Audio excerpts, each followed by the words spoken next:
And we're live. Yo, yo, yo, what's up, everybody? Thanks, everybody, and welcome to episode 213, I think. Yeah, yeah,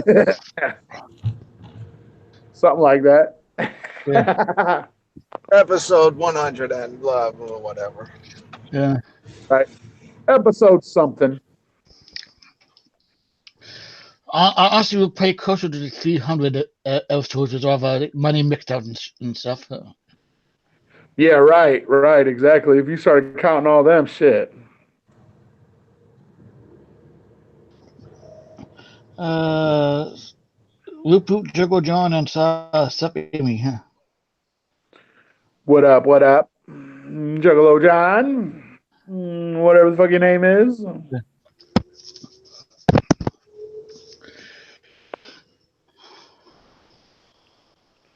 Sup Crazy.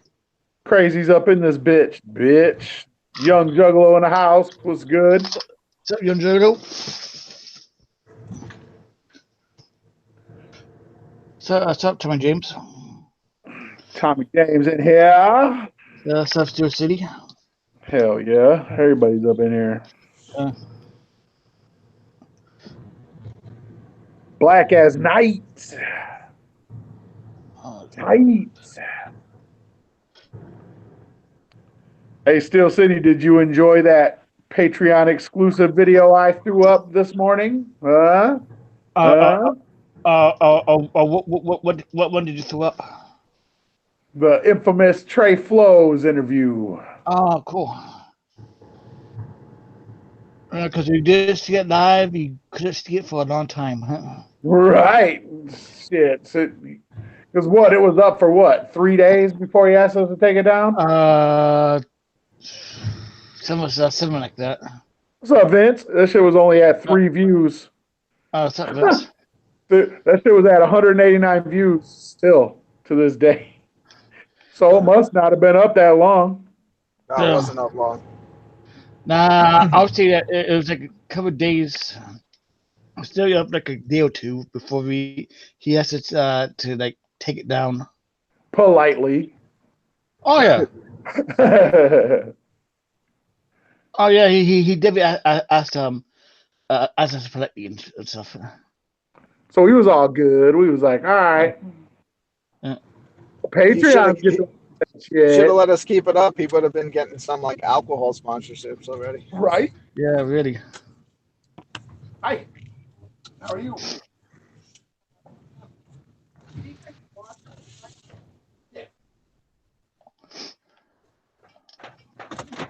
Yeah, that was definitely like a great interview.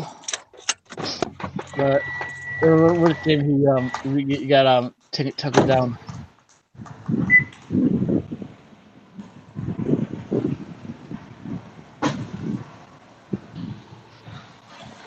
Yeah, Whoop Whoop you know that's cool.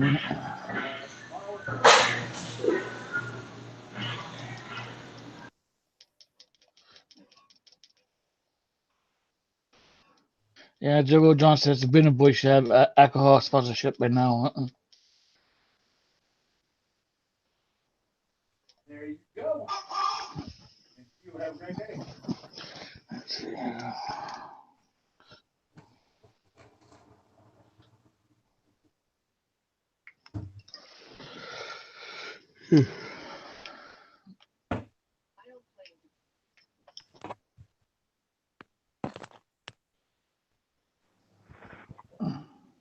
So what's cracking, Brooklyn? What you doing? Working too?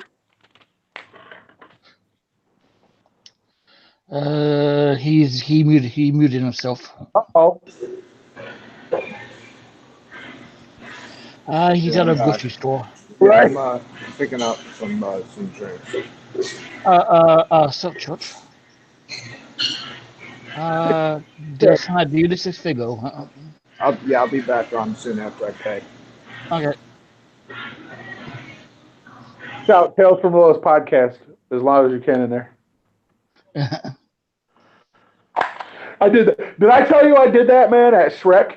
When I went to see that Shrek the musical, They went to intermission, and like right before they started, I was like, "Subscribe to Tales from Lewis podcast." Like it was all silent. Yeah. Dude, my wife looked at me, dude. She's like, "Oh my god!" She was like, "I can't believe you did that." I was like, "Hey, we got to get it how we can."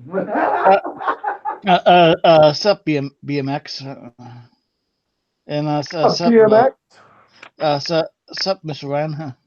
Hey Ryan, oh, good talking to you yesterday, dude. That was good times. Need to get that fucking division, bro, so we can actually play and talk at the same time. Shout out to Ryan. That's my boy right there.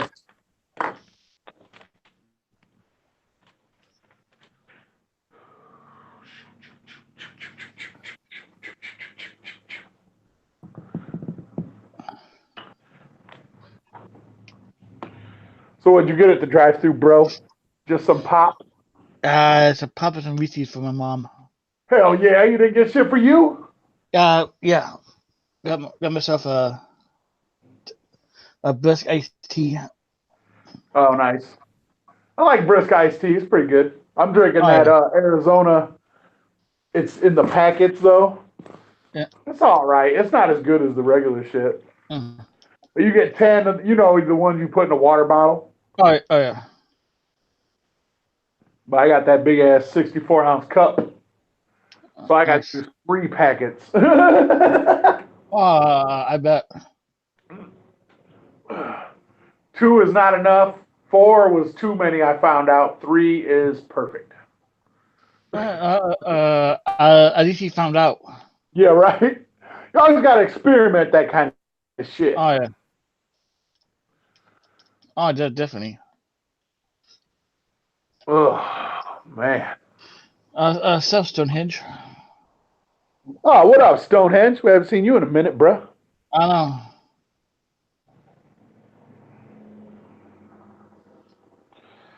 It's been a while, my dude. Yeah, Humboldt BMX. Yeah, really check them out.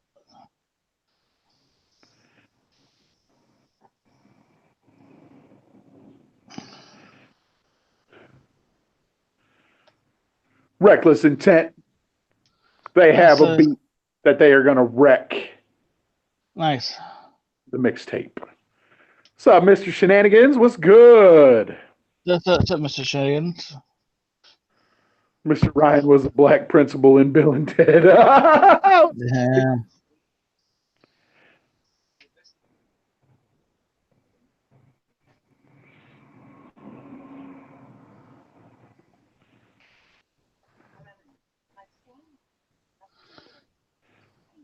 Yeah, the division's fun as shit, dude. The second one's so good.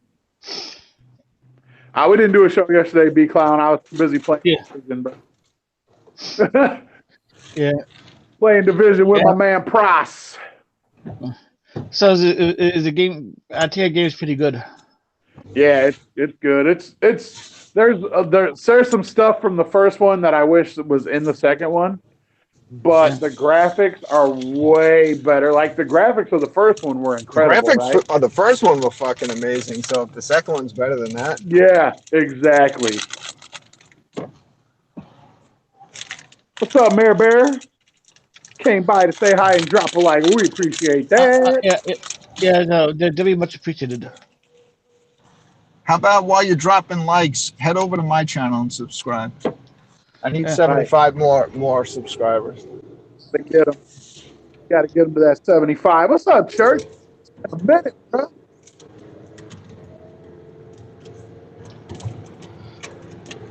James Church. I hope I make it to $9.99 and then no one else subscribes ever again. Yeah. Church says, "Run, you need a PS4." Yeah, I see that. I want one, bro. I wouldn't mind getting one, man. But I got an Xbox One, so. Well, I have Thumpers BMX said, "What channel? I'll subscribe, bro." I have like 5 or 6 PS4s. I don't know how many I have at this point. Hey, so one of you wrenches put Brooklyn's channel in the chat. So I got some deliveries when I got home last night. I had got something from Ninjas in Action, which was my gathering ticket. Nice. And then I got something I never thought I would buy, but like curiosity has gotten the best of me, and I bought CBD gummies. Yeah. Oh, Yo, this was like only 20 gummies, and it was almost $40. It was pretty expensive. But I yeah, know. they're expensive, I don't man.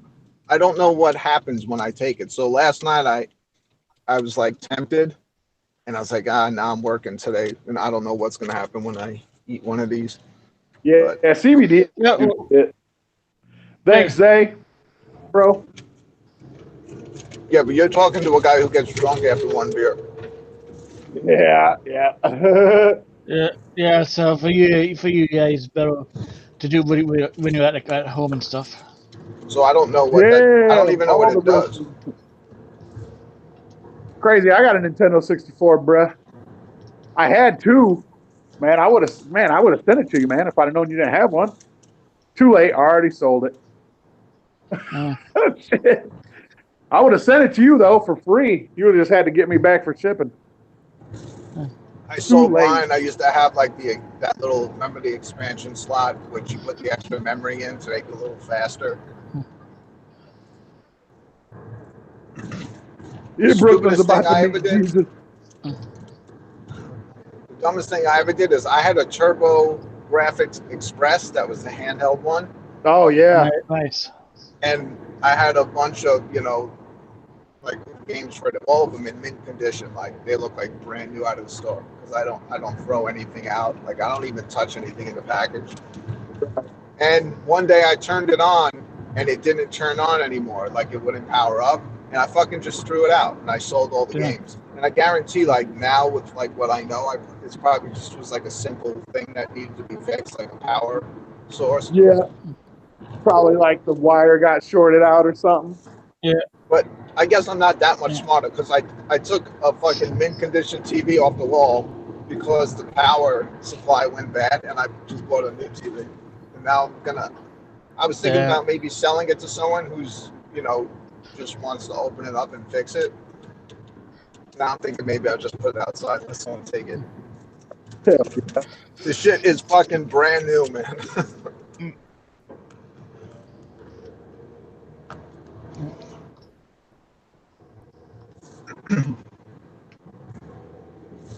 I wish we had an exchange around here. That sounds dope. We just got disc replays over here. Yeah. Where they sell shit for wildly expensive prices. Oh, but Motherfuckers.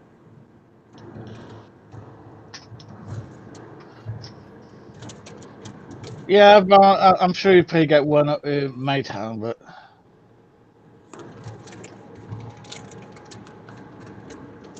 Oh yeah, Humper's got you, bro. Brooklyn. Thank you. And Elaine did too, but she should have been had you subbed up. What? That's crazy. Right? That's fucked up. I'm unsubbing from all our husbands' channels.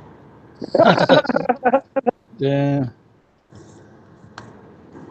And Captain Flannel just on default. Right. That's what I want everyone to do today. I want everyone to subscribe to my channel while you're unsubscribing from Captain Flannel. Damn. That's the project for today.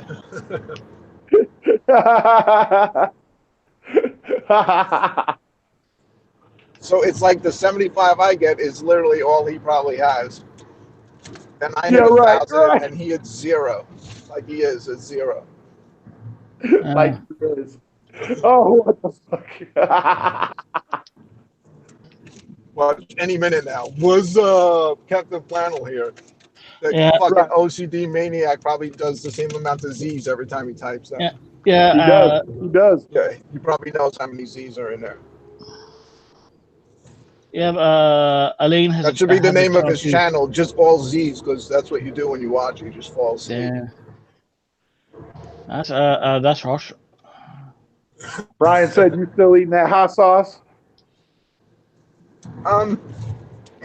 Yeah, I bought something that was even hotter than that. It was a salsa, a ghost pepper salsa. Yeah. And but it was so good, I couldn't stop eating it, but I really paid for it badly the next day. I bet. Oh, I bet.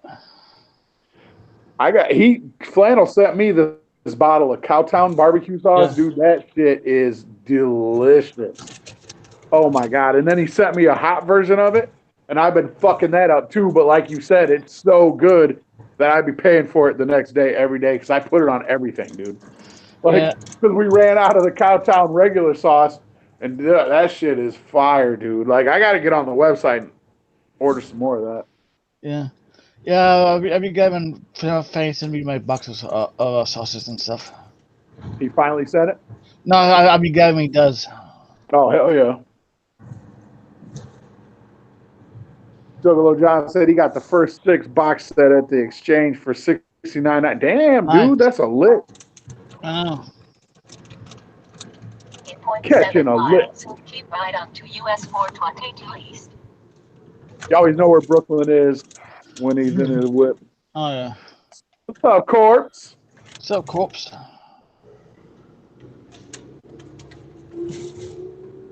Stonehead said Flannel loves his balls. What the fuck? Yo, you remember that one time when Stonehead said, my wrench is hard when he said,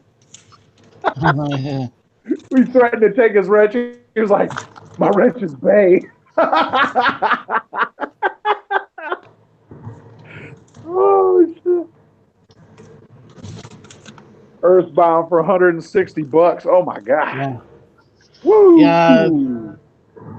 Yeah, that is one of the most expensive games and stuff. Yeah.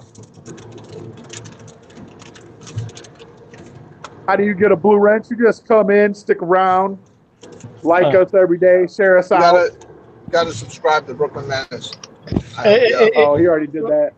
In an easy way is to become a Patreon.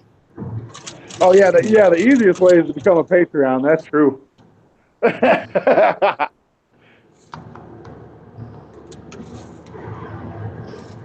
Good save, Josh. Yeah. Or if you're a rapper and I play you on Monday Mixdowns or any of the Mixdowns, then you get a wrench there too. That way.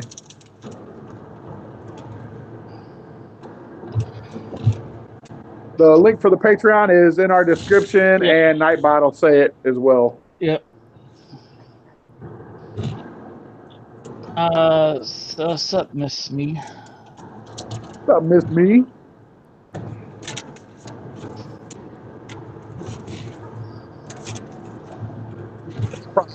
Over 5. I know, man. I was like, man, for a while at Disc Replay, I was the same way, dude. I'd go in there and just spend.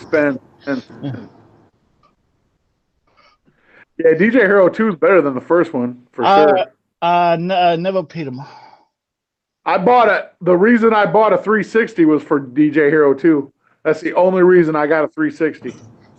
I used to be really good at the first one, then I just stopped playing it. I never picked up the second one, but sometimes I feel like taking that shit out. I still have it like mint in the box. What was the difference in the second one? You can do 2 turntables? Yeah.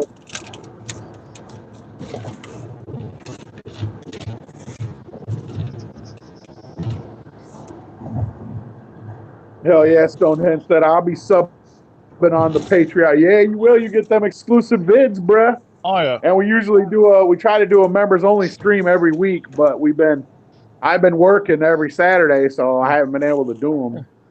Yeah, and since Warloxide quit the show and shit, you know. Yeah, right. Yeah. See, I told you guys it was good to keep me around, just in case. Oh, yeah, Humpers, we already played the Wood Dwellers a couple shows ago, bruh. If anybody wants to know why Warloxide quit the show, just subscribe to my channel, and I'm going to be putting up a video today for the subscribers only. Nice. Explaining the whole situation. Yeah, all right. Actually, I'm going to be streaming it from outside of his house, taking selfies. Nice. Taking selfies outside, I swear to God. Dude, he says that so passionately when he says that. I love it. I swear to God. From me. But dude, Chuck Brooklyn. Oh, no, who are you talking about?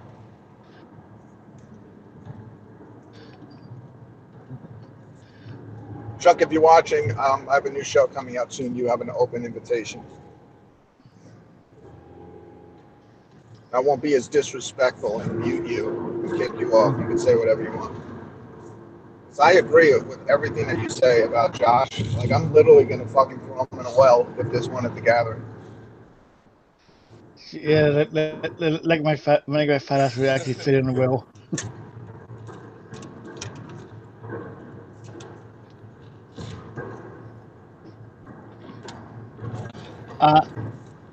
No, Warloxide did quit.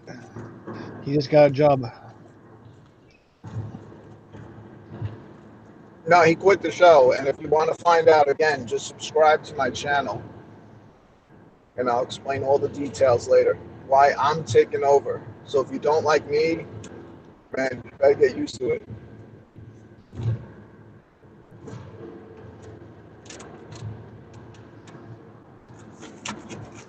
Right, Josh?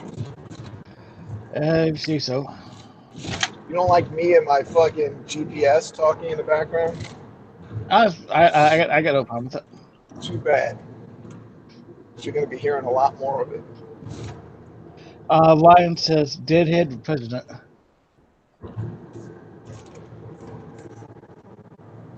People are gonna blow up Warloxide's phone now and message and shit, ask if he really quit and shit. Hey, I'm just trolling, right? That's right. See, now it's all better. It's all better when you say that. Yeah. Oh yeah, he looked, dude. That's why I told him, man. I was like, "You look nervous in that TV thing." He's like, "I wasn't nervous." It's like, "You look nervous as hell." I wasn't nervous. Source says Warloxide's working the call on the street for me now. Everybody's all like, "Wait, Warloxide quit? He quit?" Yes, yes. Everybody, back on the show. Hit that Patreon link.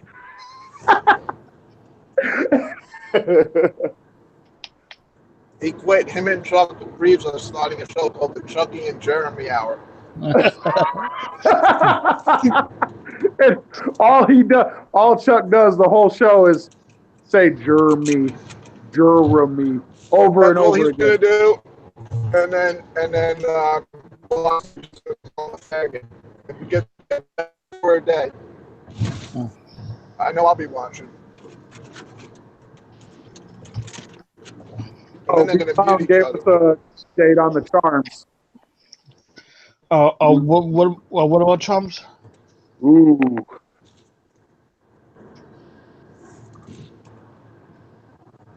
You see something about the charms?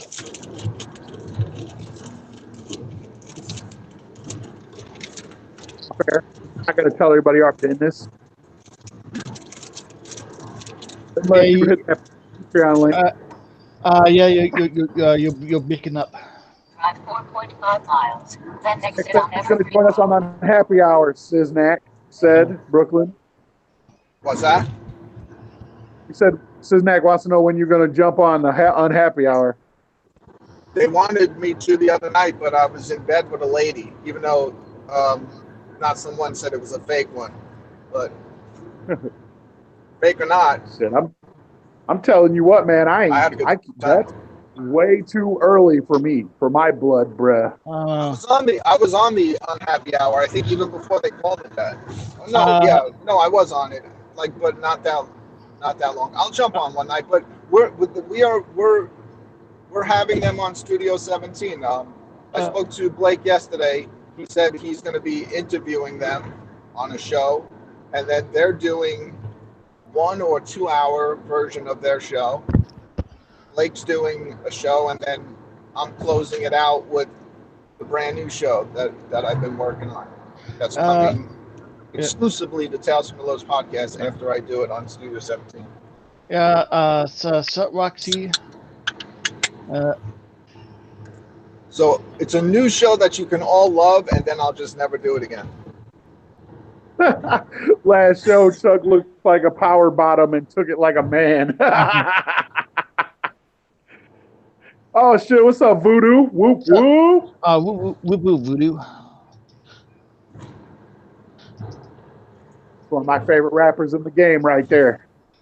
It all started as a young child. Honey, I was wild. I love that shit.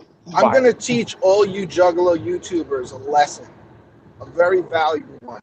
Never say that Tales from the Lotus podcast doesn't look good, because I'm going to show you what it can look like if we wanted it to, but we just don't. Right. So they tried to get me on the unhappy hour last night. I politely declined. Exit on Evergreen Road. Was it on last night? I thought it's on Tuesday. Yeah, they did. I was streaming it all morning. Oh, no shit. Yeah. I didn't get no noti then. YouTube be fucking up, man. I don't be getting no notifications. Did you guys ever realize that some people thought that little beef that happened with CPN and with the unhappy hours, some people thought that we made that whole shit up? Like it was fake? Yeah, no, that one wasn't. You couldn't hear how upset Warloxide was. That he would have been a real good actor. What happened? No, Warloxide, as upset as he was, he's not that good of an actor. Like, you could legitimately tell he was really upset. Oh, yeah. People are thinking we staged that whole thing. Yeah, people thought that was staged. Oh, we were fucking pissed, bro. Like, we were for real fucking livid. Like, yeah.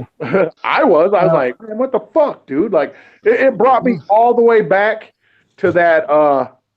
It fucking brought me back to that whole fucking shit with the what was that other show? The one with fucking Static and them. Oh, that was Chronic Show? Chronic Show? Yeah, it brought me back to that. I'm like, man, because we put them on. That's what pissed me off. 1.8 miles. Then turn left on Newper Road.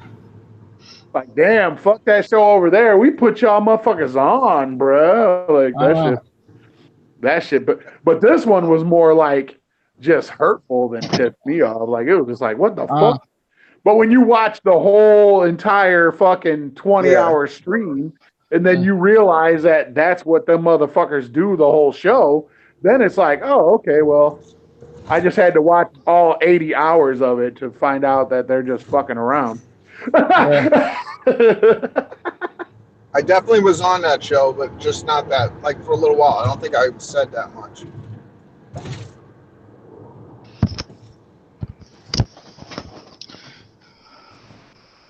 Yeah, I would come on, but I don't drink, so it wouldn't be no fun.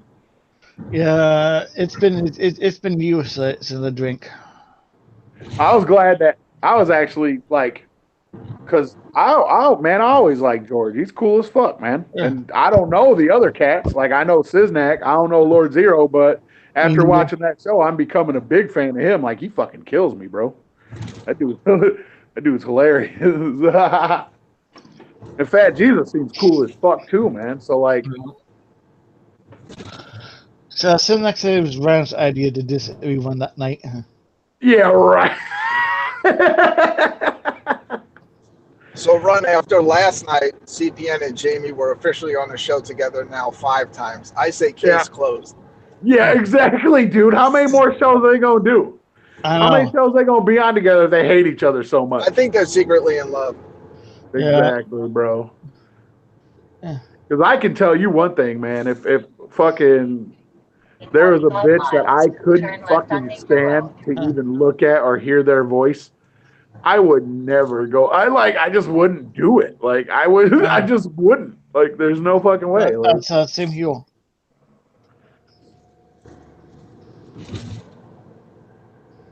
The name of my new show, by the way, if you're looking for it, it's called The Unhappy 2 Hours. Because I only do original shit. Right, Tommy? They should change the name of that show to the CPN and Miss Jamie Happy Hour. Yeah, really. Turn left on Newper Road. She really takes it from CPN, boy. He goes in on her. He just tells her, shut the fuck up, bitch. Men are talking. It's like, damn, the last time I heard someone say that was me at dinner last night. Yeah, right. Yeah, right. Your jaw would be wired shut. I've seen your wife. You'd be like, guys. That would be me too if I said some shit like that. What's up, fellas? How's everybody going? I wish I had better news that I was speaking like this because I was eating a vagina, but Right. Actually what happened is my jaw is wired shut. Be like, after I woke up, fucking after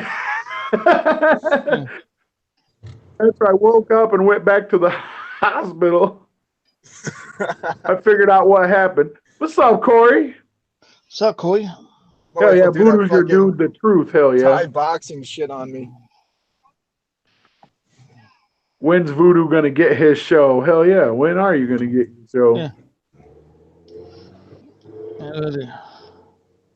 You want the link right now? Come on. Yeah. Yeah. It's been a while, man. Jinzo's been out more than you the past couple days. Man, I wanted to tell Chuck how Jinzo bodied him so hard during them diss tracks, but I didn't get a chance to say anything. Like when Chuck was on the other day, I wanted to let him know, hey, you got bodied. Yeah. It's so funny. Like you guys are all my friends, and I still laugh my ass off when he attacks you because he's so fucking funny. I know, dude. It is funny. Like it's. The only exception is when he goes in on Josh. And if he went on Josh like he goes in on me and Ward, then it would be funny. But I already told you the kind of stuff that I found is funny. Like, when he's just being funny. But yeah, like when it just like goes off the rails, that's a little bit different. Like just straight attacks. But dude, when he called Kyrian a neck bearded bitch, dude, I fucking lost it. Like I could not. When I saw him, pop up on the screen, I literally out loud said, "Oh no!" It was like lining up lambs for the slaughter. Here comes another one, and Chuck knocks him out, and then another one pops up. Trying to put their 2 cents in. Yeah. It's like, dude, just you're not gonna win. He's way faster than you. Right. Yeah. My favorite part was when he was like, "What's up, Phil family?" Phil family entertainment. Yeah. When Chill was going on killing, I was no ready to talk about my kid like that.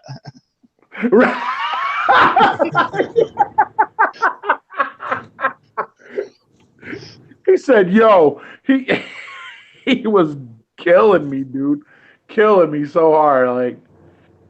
And it's just like all the timestamps are there. Like Fabian really had his timestamp to work on that one, man. Oh yeah, he did.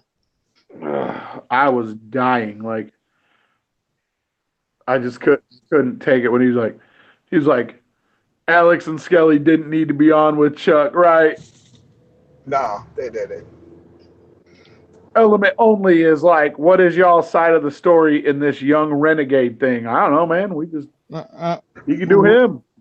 Yeah, we really don't have one. Yeah, right. Exactly. I don't have an opinion. We don't know the guys that you don't know him like that. Yep. I haven't talked to him since the show.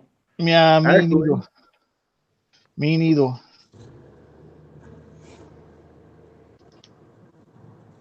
Yeah. No.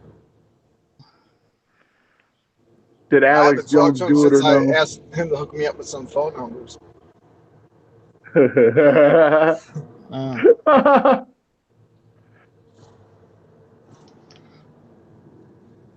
Coming in the 9th, trying to be relevant. Yeah,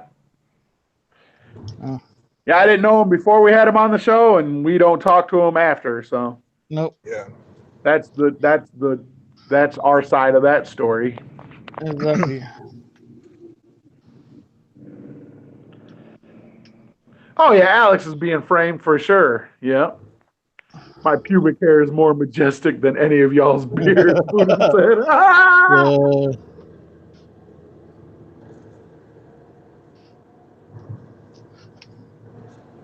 Chuck has been talking shit on Facebook all morning about the new gang list and people getting 17 tats. Of course he has. Right. It's not a gang. It's actually it's a cult. We all follow Slayer 17. That's Yeah, right. Cult of 17. It's nothing to do with ICP. If it is a call with Leo, I want out. Hey, Voodoo, I just Anytime- sent you the link, fam. Any 17 you see associated with my channel, it only has to do with Slayer 17. That's right.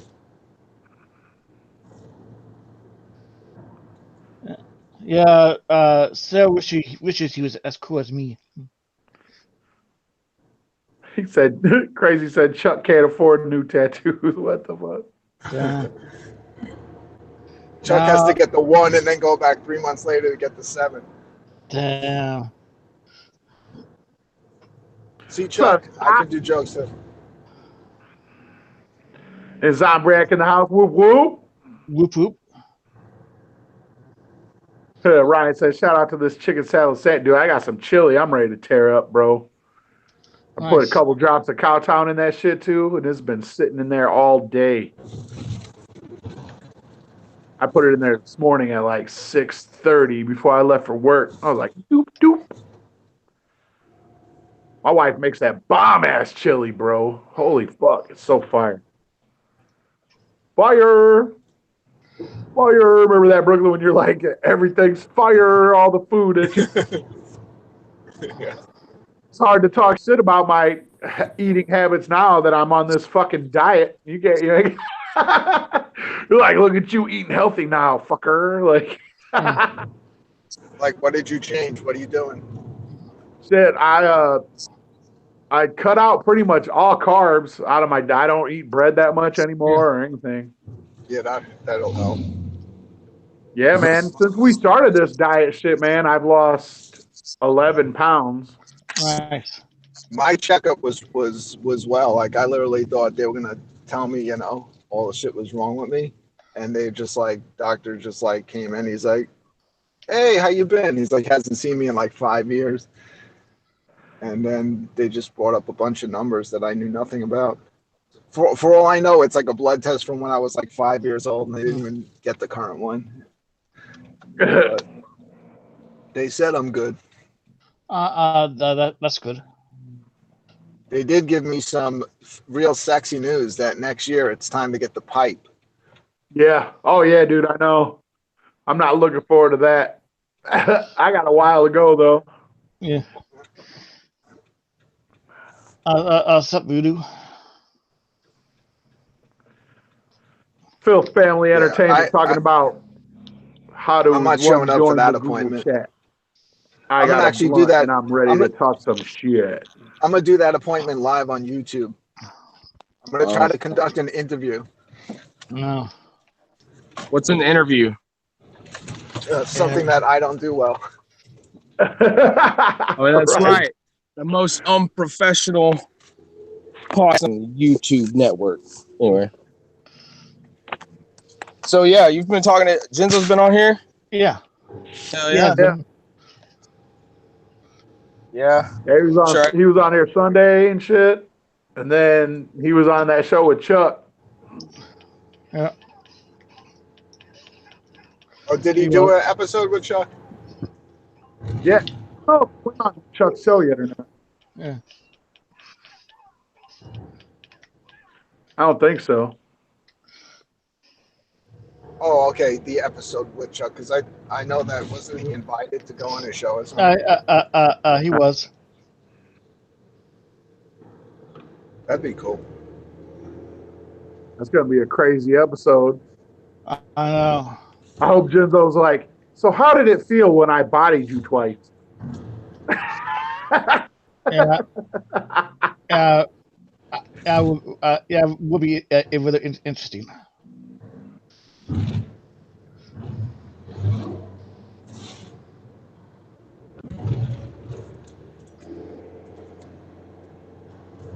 Shock. I like that Chuck opens up his show now with that Chuck bot that I made. I know that is I funny feel as so shit. honored. And then, Then he attacks all my friends.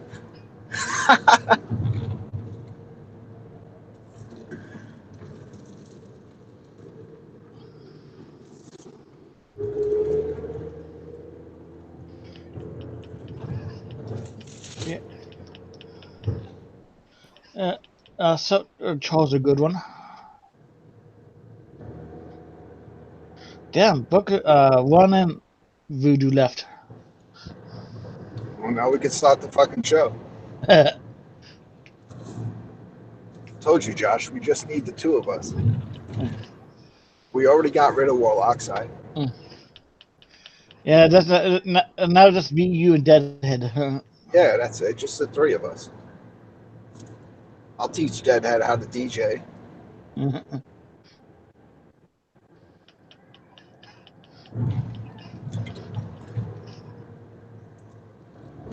We'll just rename our show the Silent Hour.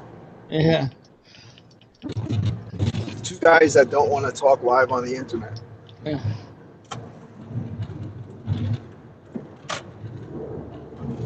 I am probably the only idiot YouTuber that does a live show that doesn't actually want to say anything.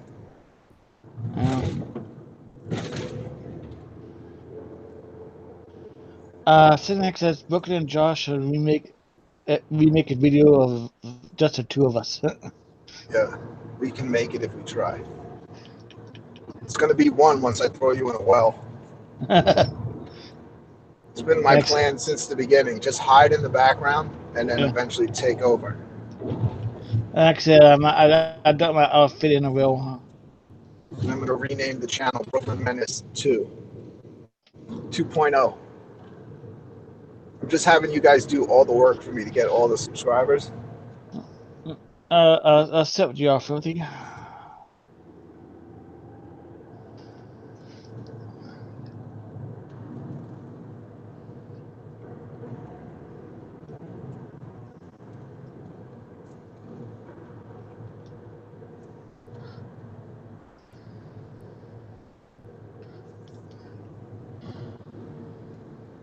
Can you believe Not Slim 1 is fucking calling my phone yesterday morning?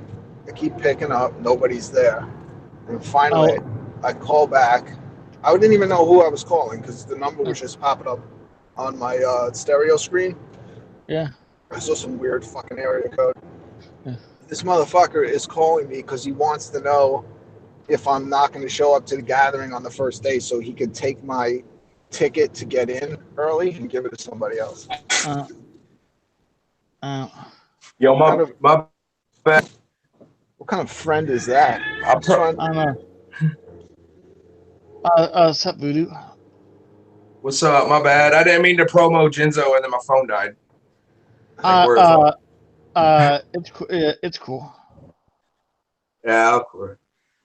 It's not like I'm not doing it on purpose. Yeah. Also, you and I run just dropped off. Oh yeah, damn. All right, that's cool. Yeah, he got sad.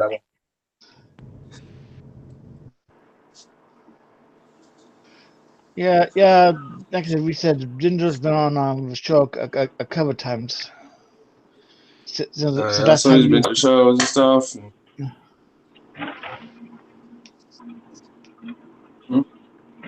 So yeah. So thinking after this, I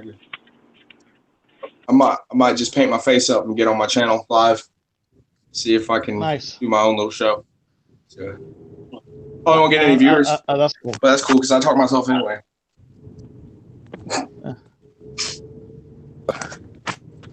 Yeah, well, I'm just have fun with it. That's all that matters. All right.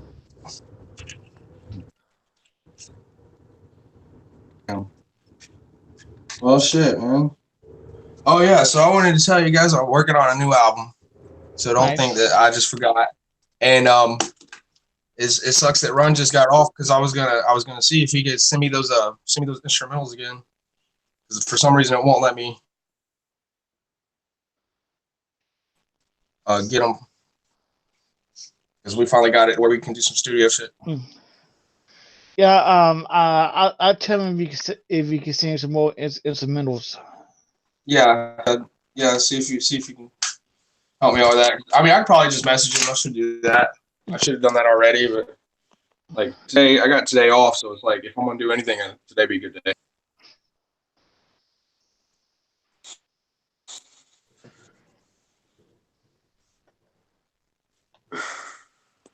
All right. Welcome back, welcome. Yeah, I got disconnected. Hold on, is my Wi-Fi even on? Make sure I got. Okay.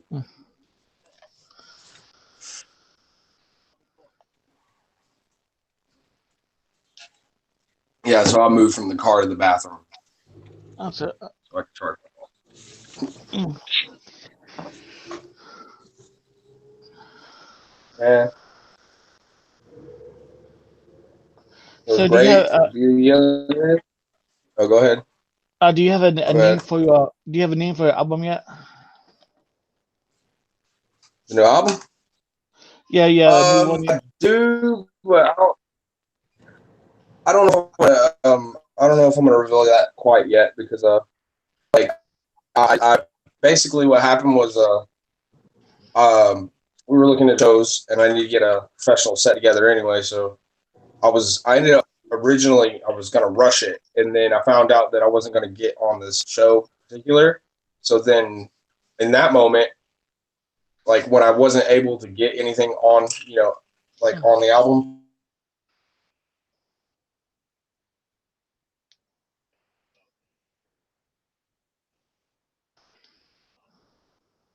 Yeah, you went crack there, homie.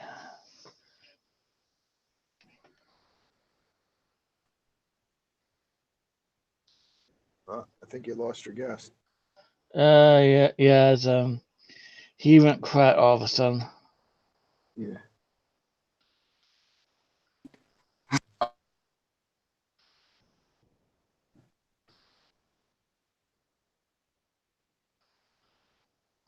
Yeah, must be having mic problems.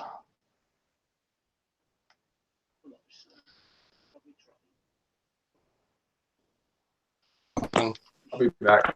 Okay. Josh, you're actually the most professional one because you're always at home. Yeah. Your shit never cuts out. Sometimes I wonder if my mic still works.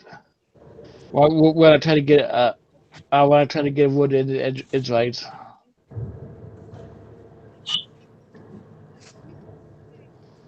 I'm heading home. All right. I'm done for the day. So what I'm gonna do is I'm gonna hang up on this phone and I'm gonna call from my other phone, which is a lot better than this phone. Okay. All right, I'll be right back. All right.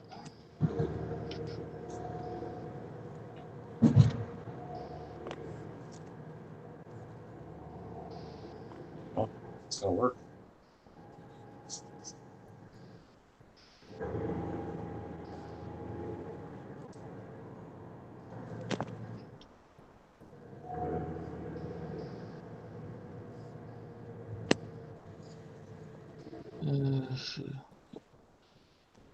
Yeah, make sure Have Upstairs Hatchet was a GoFundMe. Every little bit helps.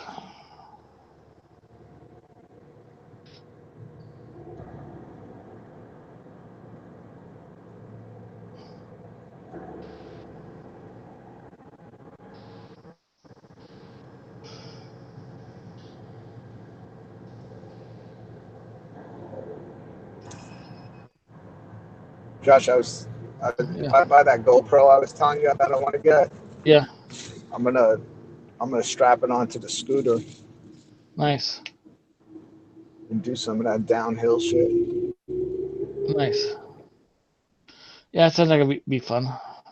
Yeah, I think I'll put one on the scooter and then I'll set up like another camera on the ground somewhere as I zoom past it, so I get 2 shots.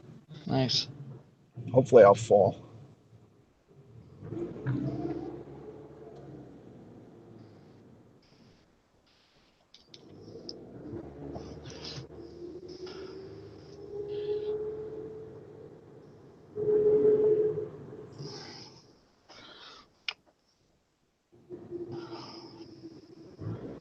And I can't believe it's almost noon already.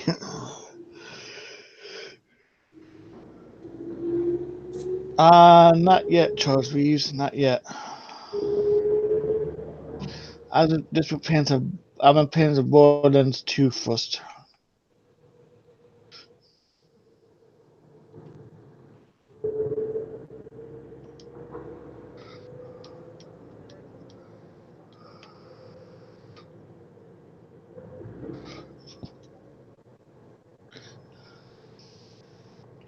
Yeah, that's because you're West Coast, so.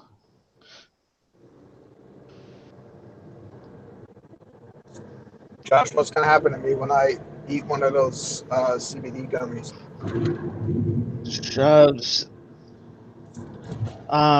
Do you have it all? I know CBD helps with my anxiety and stuff, but Do I have anxiety? no, Uh, it helps with my yeah. anxiety.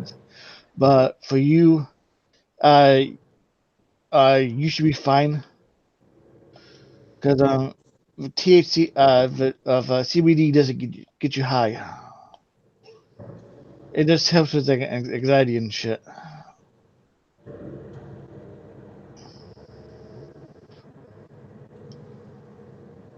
Yeah, so you should be good.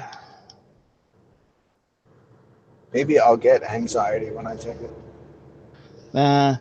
It's like not like this is not, but CBD is non-psychoactive stuff, so you should be fine. I have 2 packages of kratom at my house, but I was too much of a pussy to try it.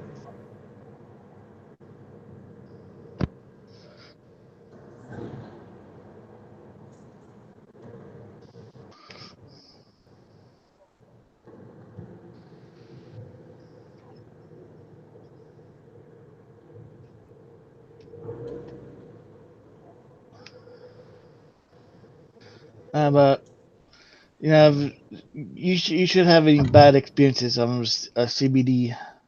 Okay. What if I eat the entire, like if the gummies taste real good and I just eat the whole pack? No idea.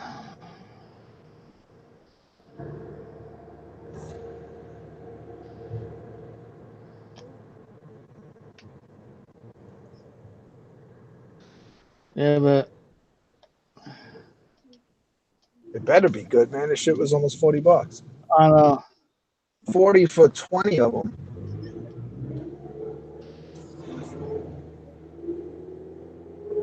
Yeah, the CBD stuff can be rather expensive.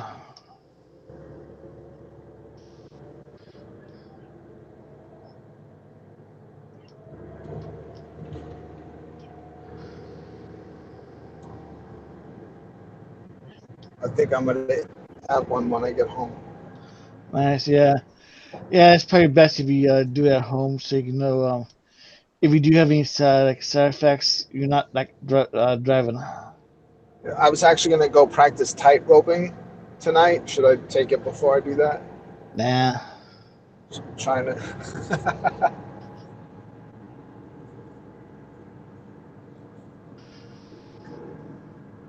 Nah, you shouldn't have any side effects, so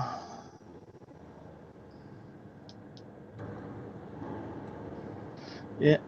Like I said, CBD is not yeah, CBD is really good for anxiety and shit like that. So you shouldn't have any problems. I used to have panic attacks for that. Uh, well, yeah, they're pretty good for panic attacks too. So I self-cured myself of panic attacks just by telling myself stop being a fucking pussy, and that was it. It was fixed. nice. Well, whatever works.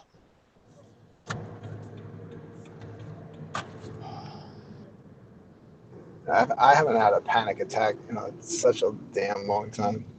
But I remember the first time I had one, I was on the way home. I was in Manhattan, and all of a sudden, like this crazy fear took over me. Like I was on the train, and the train was packed, and I couldn't breathe. And the only way I could breathe if I got off the train.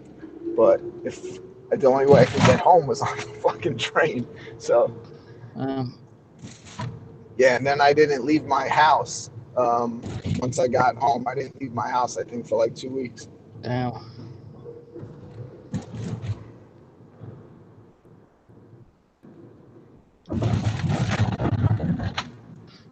And then I think I was like afraid to go outside.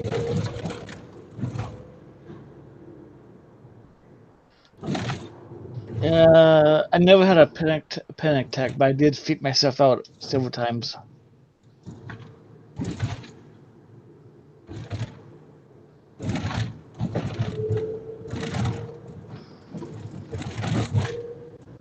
I was a teenager when that happened.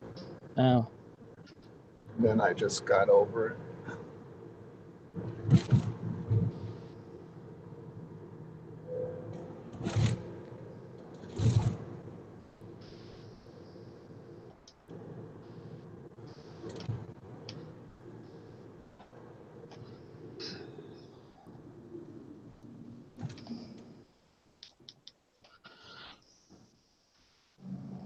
And having anxiety does suck.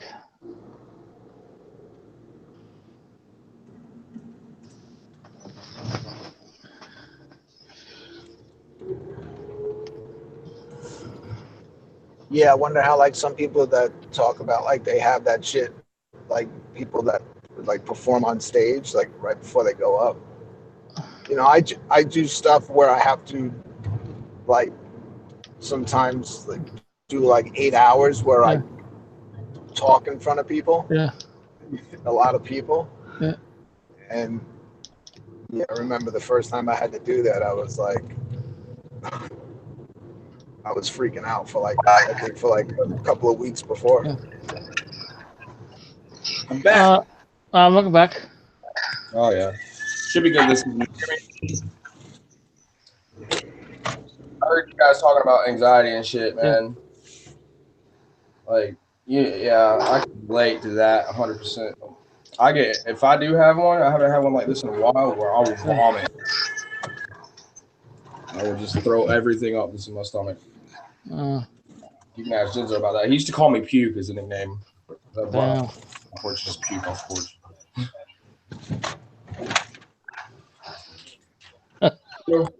No real anxiety either.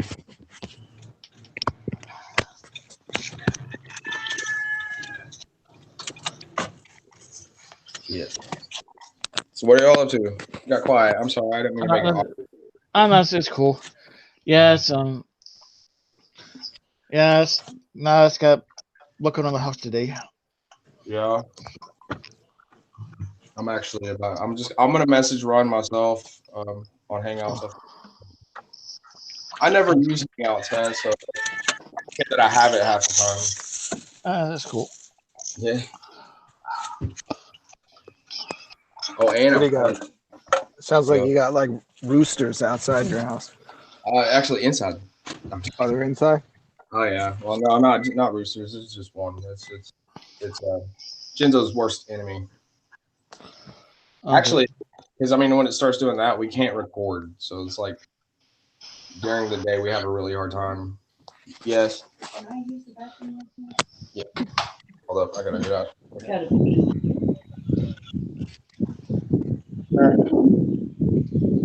I didn't talk about that. Yeah. Where? Oh, I see. That's why Hangouts is being weird because I have both Google accounts.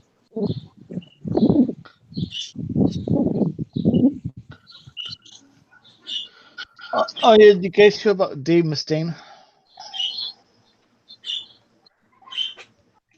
What's up? I heard you say something yesterday. Yeah, like Dave Mustaine has it. Found out Dave Mustaine has like throat cancer.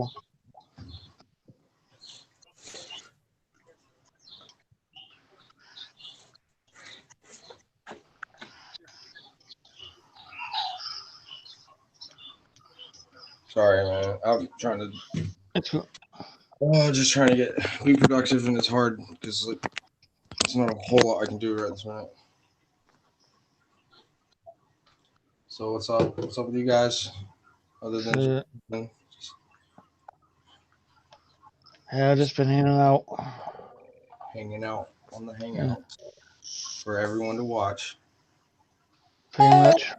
Does it ever make you feel like, I don't know. I feel like it's more reality TV than anything. I like it. Just pretty much just hanging out. Hang out Yeah. and next shoot of shit more than anything. Yeah. I ought to call you guys from work and stuff, man. I just like actually my manager gave me yesterday and today off because I've been like kind of bitching about like not having any days to get like music done and stuff. Yeah. So she's like, I called yesterday. I was like, "What's up?" She's like, "You're off. Like, go record your album." I was like, "No, I'm gonna wait on that." But it's cool. It's cool that they're like understanding and stuff. Oh yeah, that's good. Oh yeah, yeah. They like me. I try to work hard. I need that money right now. You know what I'm saying? Oh yeah, yeah, definitely. Mm-hmm. Yep.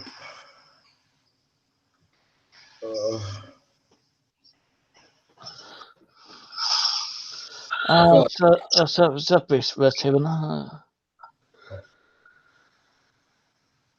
all right, now I can read the comments and be Nice.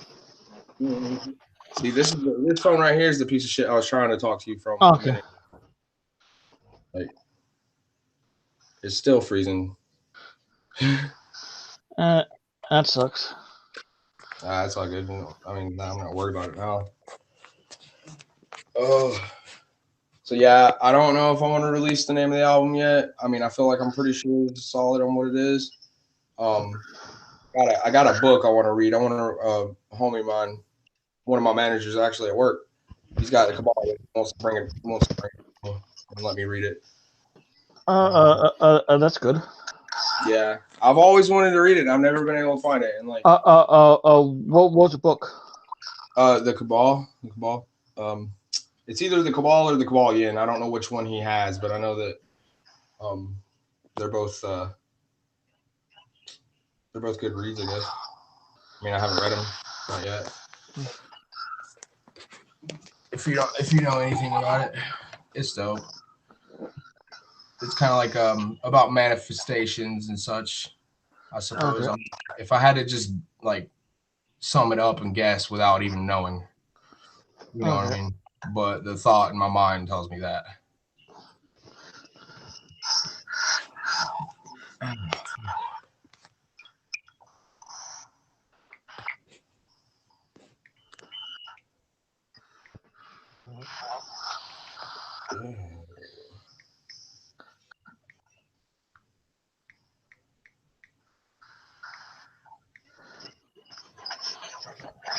No, you're thinking of the Quran.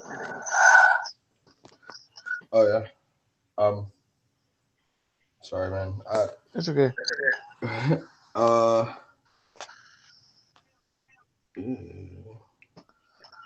Yeah, he still hasn't brought it to me, so I haven't even been able to start it yet.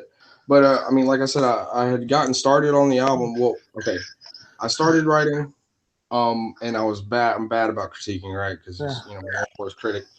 And I was trying to rush it because I thought I had a show coming up and I needed it done. Yeah. Ultimately, I found out that I wasn't gonna be able to get that show in particular. As soon as I figured that out and found that out, it was like everything was just coming to me. It flowed to me. And then I hit writer's block again because I was writing all the way up until I had to go to work.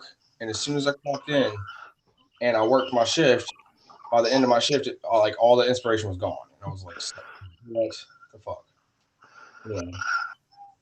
And I was like literally one song and like half a verse away from finishing the album. Yeah, I heard writer's block can be a bitch. Oh, it's all right. I mean, I can't force it. You know, I'm not trying to force it. It's just one of like, I mean, I bought the beats. I own the beats, so that's cool. That's good. Yeah, and they came from the same place as last time, so you know they're damn gonna be fire. Yeah, Donnie Slash is dope, dude. I gotta support him. Supporting him is like treating myself. It's like a present. I have a lot of fun writing on this.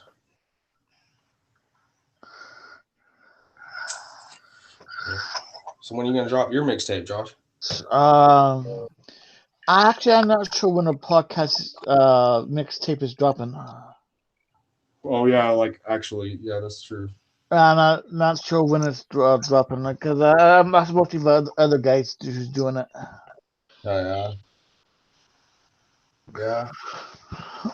I had worked a verse for one of those beats that I had in my thing at one point, and now for some reason, like that phone sucks. Like I said, they just disappear, and it won't let me re-download it. And now I'm running out of memory space on my phone. That's why it's about done with.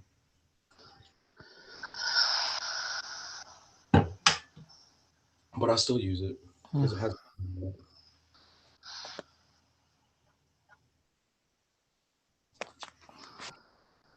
I like how I can sit here and like talk, and then like if I watch myself on the other one, I'm like 5 seconds behind.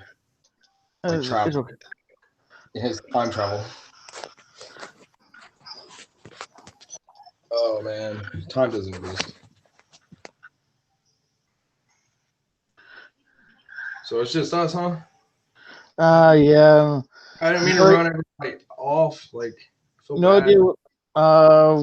One man got busy at work, and not sure what happened to Brooklyn. Well, I hear that. All right.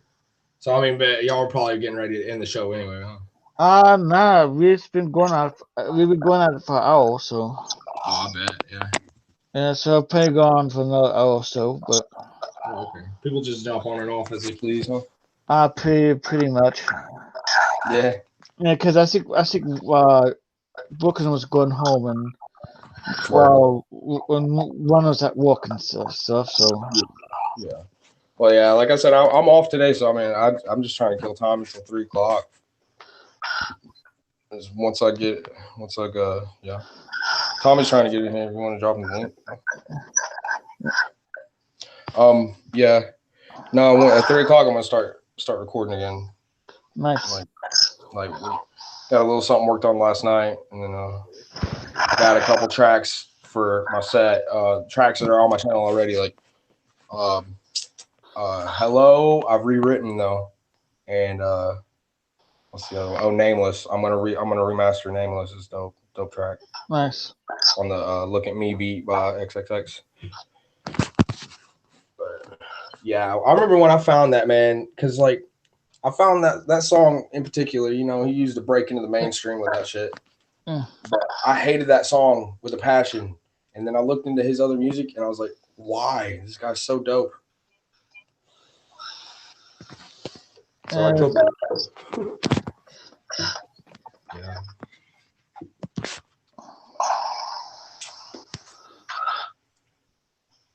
Oh man.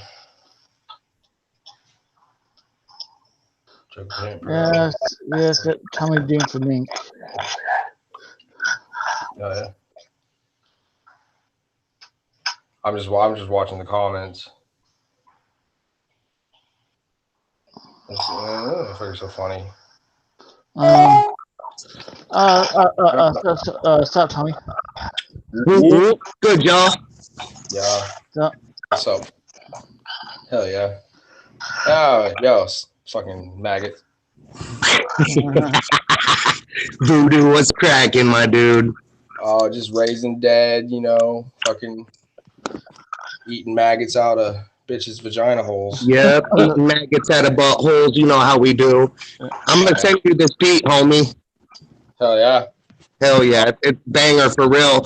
And me and your brother got a song with Reckless Intent that'll drop tomorrow. So nice. I'll send you that as well.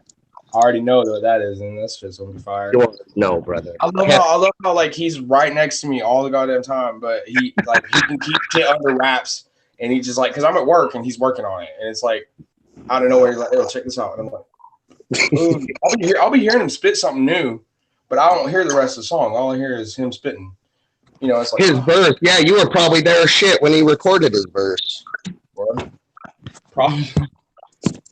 He got a good Y'all get a good sound from, like, if he's just recording that at home, he got a good mic. Shit sounds super proper, especially if you just send the stems.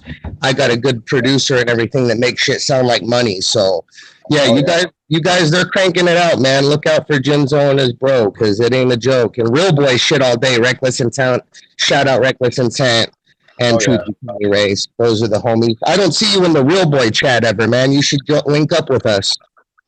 Oh yeah, I mean I should. Like I said, I'm you know how it is. I'll always be working, man. I'm working at I remember when I used to work for the Queen. I woke up and I was living my dream. I'm actually working at Dairy Queen, so it's like fucking fast food, balls to the wall, cooking on the grill. I'm the only motherfucker on the grill back there half the time. I'm not gonna lie, people don't know about Dairy Queen. The food, like the burgers and shit, is actually fucking grubbing. That's where I go to lunch. I hear you.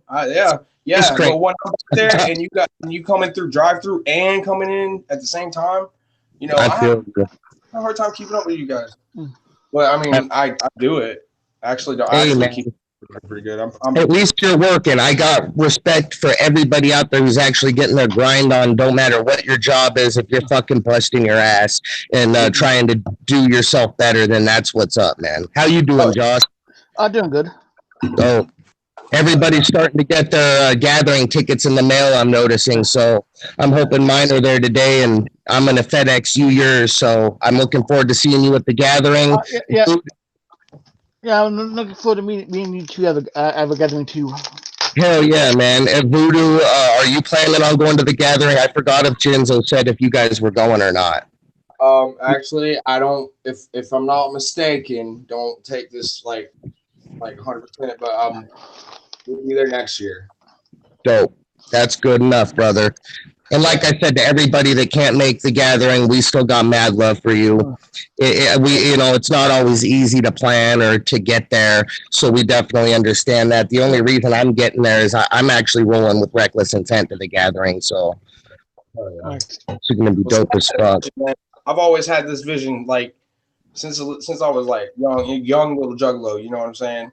Wasn't even writing rhymes yet. I mean, I would freestyle, always done that, but I wasn't even planning on doing shit. Something always told me my first time at the gathering I'd be on stage. Don't ask how. I might just run up on that motherfucker. That just might be how it works out, homie.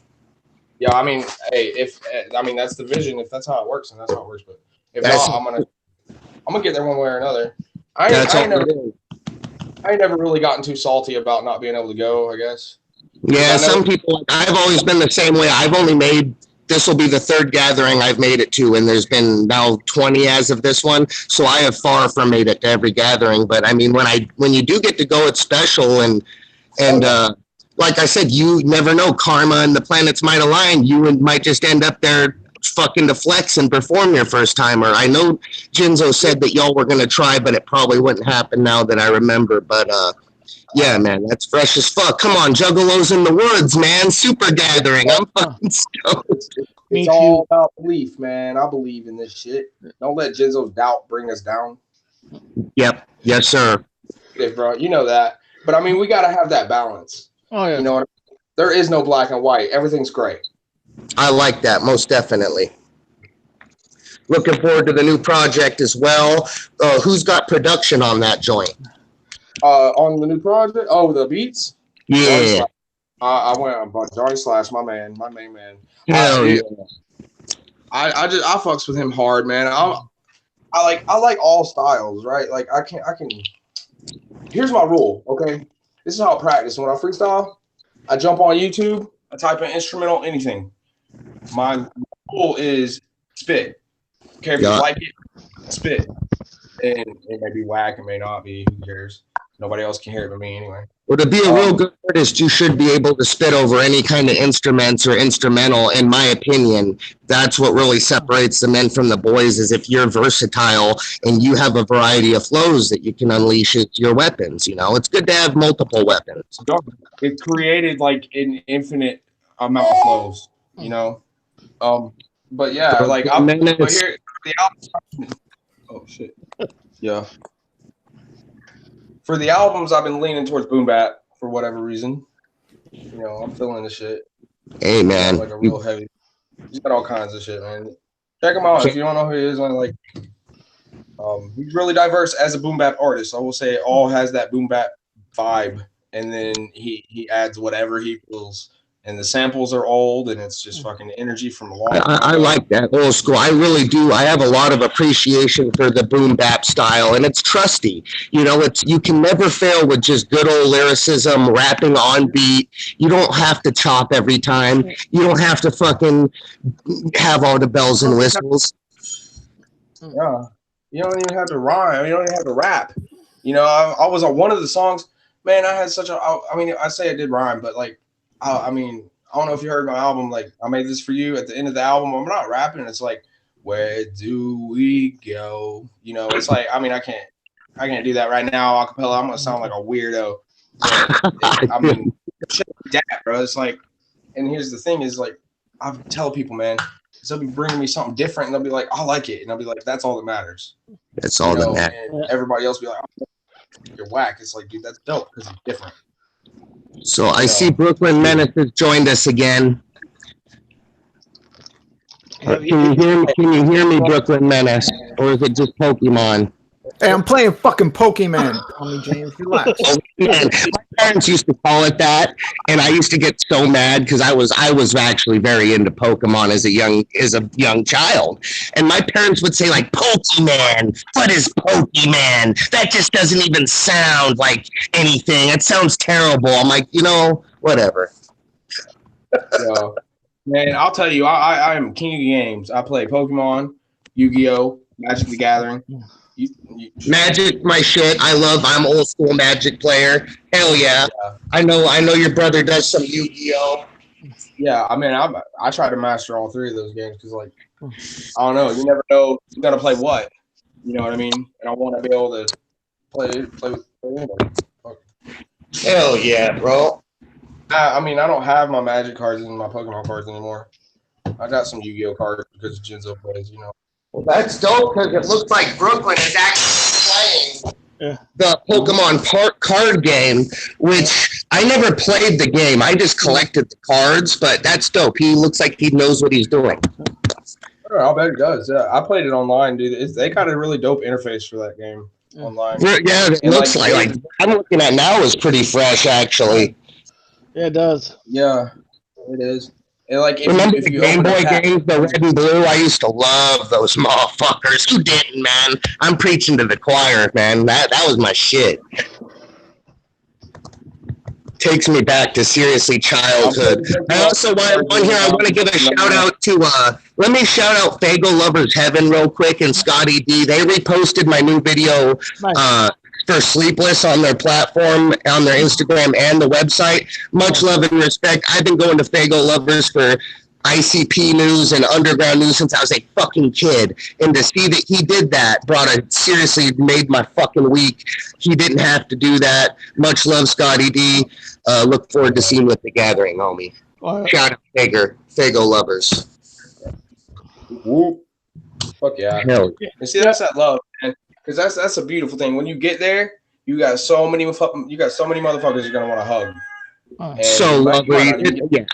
You're gonna you already know, Voodoo. You just hit it on the head. I'm gonna be in a constant hugging position and dapping position because so many people I'm meeting and so many people we're linking up with.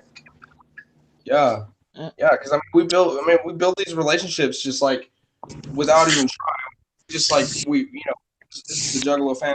That's that real fucking family love that I'm missing. I don't have to miss it. It's always there. I always embrace it. Yeah, I know the gathering gonna be passing out some stickers. Stickers? Yeah, but Tales of those podcast stickers. Oh yeah. Oh yeah. Yeah, because I got to get some to like Sister Hatchet, but I need to get some shirts and shit too. Man, I'm actually working on shirts really soon. Oh, that man's working. Yeah. Watch this shit, Tommy James. I'm about to fuck this motherfucker up. He's not at his computer right And now. I hope it's a fucking little kid, because you're a fucking loser. Dominated. That's domination at its finest. That's right, kid. Learn to lose at a young age. Life Yeah, sucks. he's called 9 years old. Yeah. Oh man, I did catch a little bit of the happy hour with Violent George and them last night, and Slayer 17 was dominating Miss Jamie Nicole. I'll have to admit, the way that she's letting men talk to her, I don't know, man. She must like it.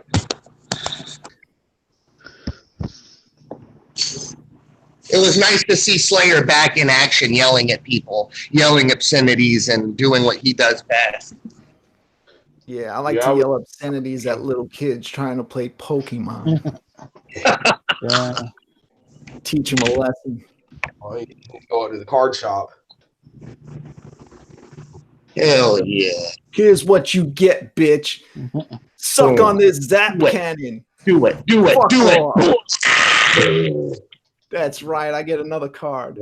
Oh, shit. Pokemon. Oh, okay. I'll give you guys a little bit. I made a Pokemon reference on my new album. Oh, hell yeah. Do you feel comfortable giving it to us, or do we got to wait for the album? Man, I think I'm gonna have to wait because I love me a good Pokemon reference. Oh man, well, I mean, here's the thing. The song is like it's a fucking hardcore like hip hop beat, right? And I get in there and I'll tell you, in verse 1, I kick it off raw with a fucking Yu-Gi-Oh reference. Nice. And then This is an kick it off with a because I'm Pokemon about to get behind her and give her the ram. Uh-huh. There you go. Okay, that's exactly where I was going to go. So, Hell yeah, homie. Oh, ram. that's being creative, thinking outside the box. That's right, Tommy James. I taught her a lesson, right? Uh-huh. I just got rammed. Because I actually thought that a long time ago, and I'm like, man, I'm putting that on the album.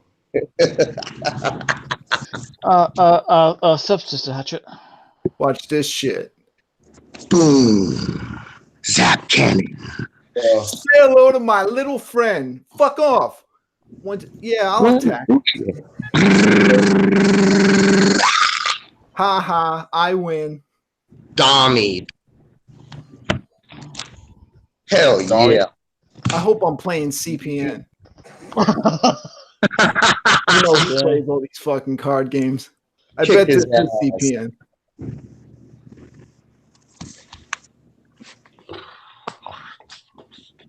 Hell yeah. The CPN and Miss Jamie Nicole's show is actually pretty entertaining. It is. Some parts, but you just have to watch through the 50 hours of live streaming, but it's in there. Yeah, We're about to teach CPN a lesson. Do it. Because I'm about to discharge this dick. Boom! Dope. That's actually fresh. I like that platform. Yeah.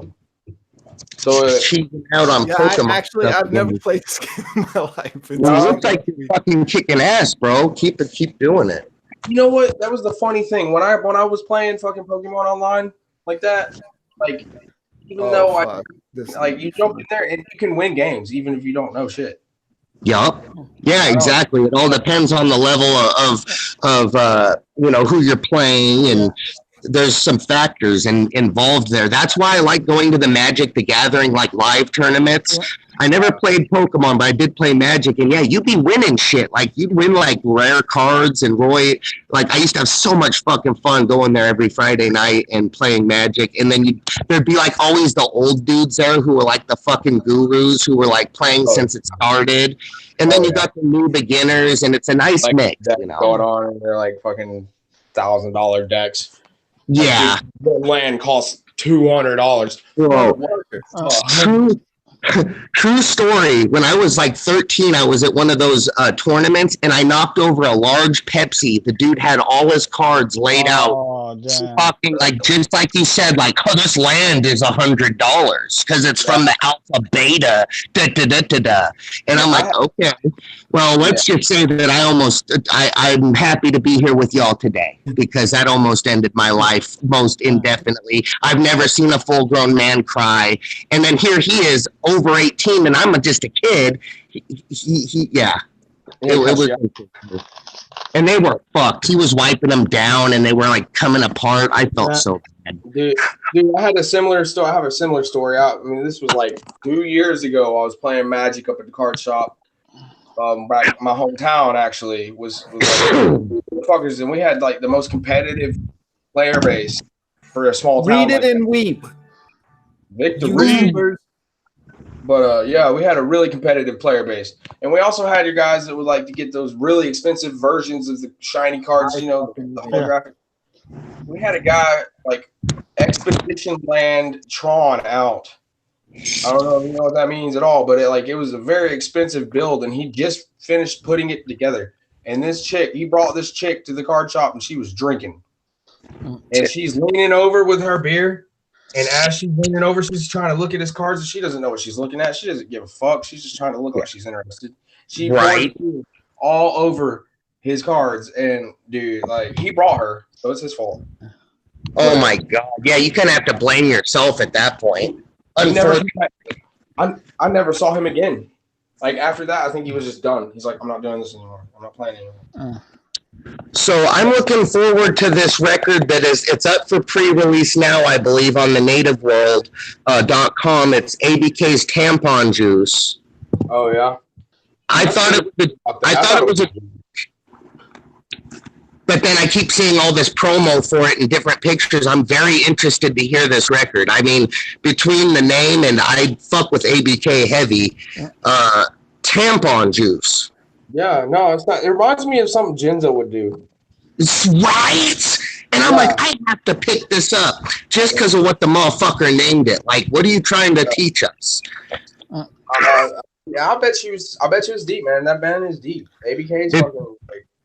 ABK is the truth, man, for real though. Yeah, it sounds like some shit Jinzo would come up with. That motherfucker says the nastiest shit, and I don't know where he comes up with it. Like, I thought I was creative with my nastiness. Oh, hell no. Go peep Jinzo. He's talking about jacking off with Gorilla Glue and a bunch of crazy ass shit. Like, this motherfucker. That's the first. Yeah, I was there when he was writing that. Don't get any ideas.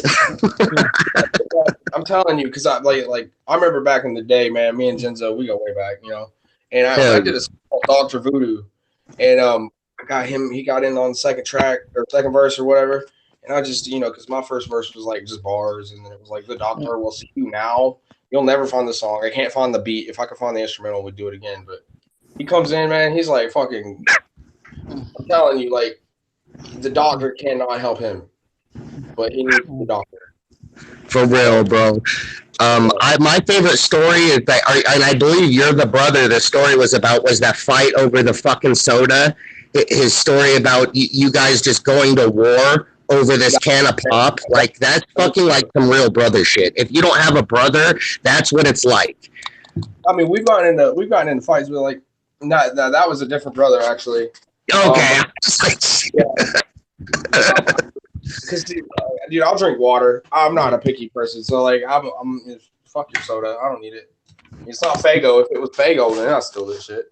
Then we'd really be fighting to the death. Yeah, me and my brother have right. If it was over a Faygo, it's going down. Me and my brother have a 9-inch difference. Yikes! What am I trying to tell you guys? Oh, no, nothing. 9 years age difference. and we have different dads, and he's actually half Mexican. I never knew. It was like last year, literally, as we're adults. I'm like, bro, are you foreign or you know what's good? And he's like, bro, I'm Hispanic, bro. You didn't know I'm a Latino? Like, what the? Are you fucking stupid? But yeah, we have a good age gap, so we were always brawling bad. Like I used to get fucked up in the game, but brother's brother, that's family. If you gotta fight a big brother all the time, you get strong, bro. You start to you know what it is. If you're, for real though. I grew up an only child. Like, I was adopted by all the brothers in my town. Like, I was their brothers, but basically it came down to, I'm gonna fight my stepdad. I'm a little kid. It's a grown ass kid. Work. You know what I'm saying? Put in work. I mean, hell yeah. I'm gonna see if. Let's see if my boss left, so I can smoke. Oh yeah. Hell yeah, he's gone. I'm smoking a joint. He's like, what? Man. This is my last season at this job, y'all. After the gathering, I'm planning and setting it all up, and we're done. Oh, yeah. That's all I'm saying, bro. Like I said, Dairy Queen's gonna be my last job. Yep. We'll make that happen for real. That's what you got to do sometimes is fortune favors the bold. Set yourself up the best you can and say, fuck it, wild style. We're going for this shit. I can't take care of nobody else until I take care of myself. Oh, yeah. So that's what I'm ready. Mm-hmm. Gotta be Hell ready. Yeah. I'm ready to be ready.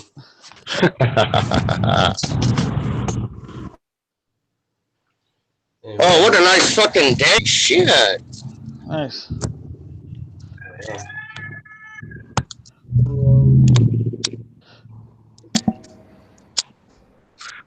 So, Brooklyn, my man, is the Sea Monster music video a thing? Hell yeah, that or nuts hang. And we'll figure it out. Choices for the a music video before. Well, I'm stoked to be your first, and I just want to say thanks for fucking wanting to do it. We'll figure out which song, but I have a couple like costume ideas, and I'm making up a little storyboard. So we'll peep it when we get a chance. But I think it's gonna be fresh, man. Yeah, man, I'm looking forward to it. That's fucking sick. I love story. That's one of my favorite things in the fucking hip hop game. Like I love the story. I like to tell stories and shit. Mm-hmm. Oh, bro, it's gonna be so dope. I haven't even seen very many music videos shot at the gathering, to be honest. Right? It will be. Just make sure you edit out Siznak's nipples for me. Of course. That's all I ask. He's gonna be in every shot as it is. Just make sure his hairy nipples aren't showing. Damn, she fucked me up. It's my video. I'm the only one to have the hairiest nipples of them all.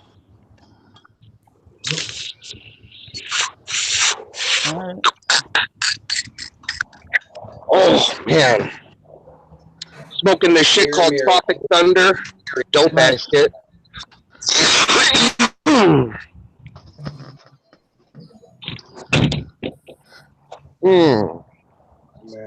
Man, I should go wake Blinko's ass up.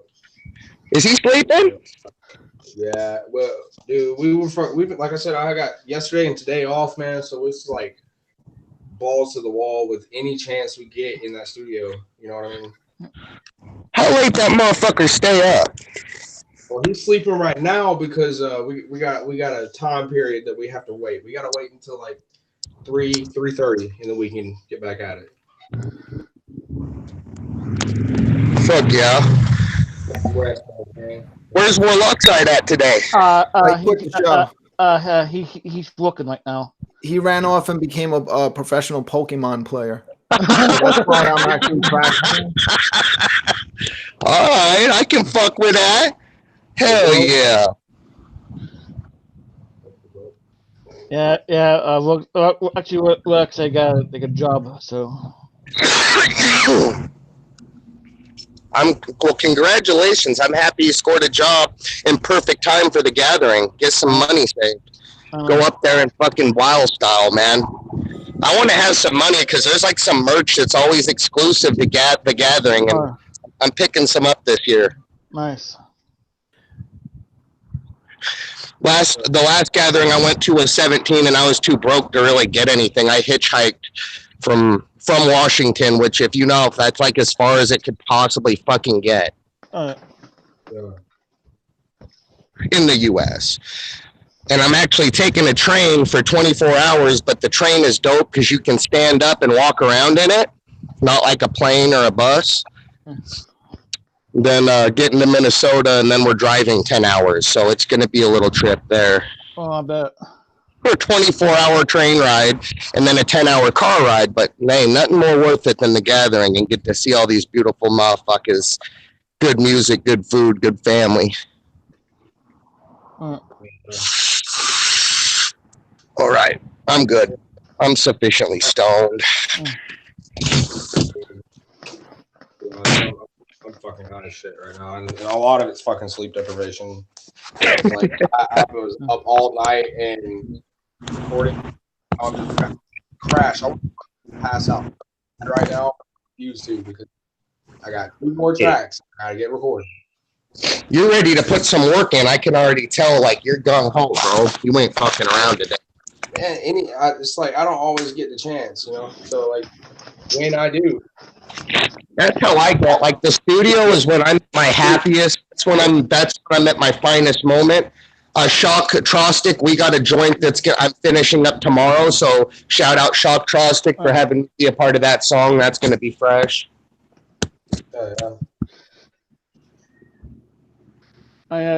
Shock is awesome. Yeah, I think it's dope, a Tommy James and Shock song. I'm kind of looking forward to that. The thing is, it all depends on the beat and the person. And the beat he sent me, like, I just fucking felt it. Like, it just fucking... Normally, it don't work like that. There's a creative process. But, you know, some beats and some shit you just listen to, and it's like, I fuck with the concept. I fuck with the music. Let's get it. And it is what it is. Let it flow. Don't let the ego take it. You already know what it is. I feel that. Fucking, dude, I mean, I'll tell you, man, the dynamic in this house, right? We got Voodoo and Genzo. And this shit is weird. And I love it. I could only imagine what it's like living with the two of you. I'm sure that it's fucking insane. Oh, I bet. Yeah, I'll get into detail. A good way, too, you know. Oh, yeah, me too.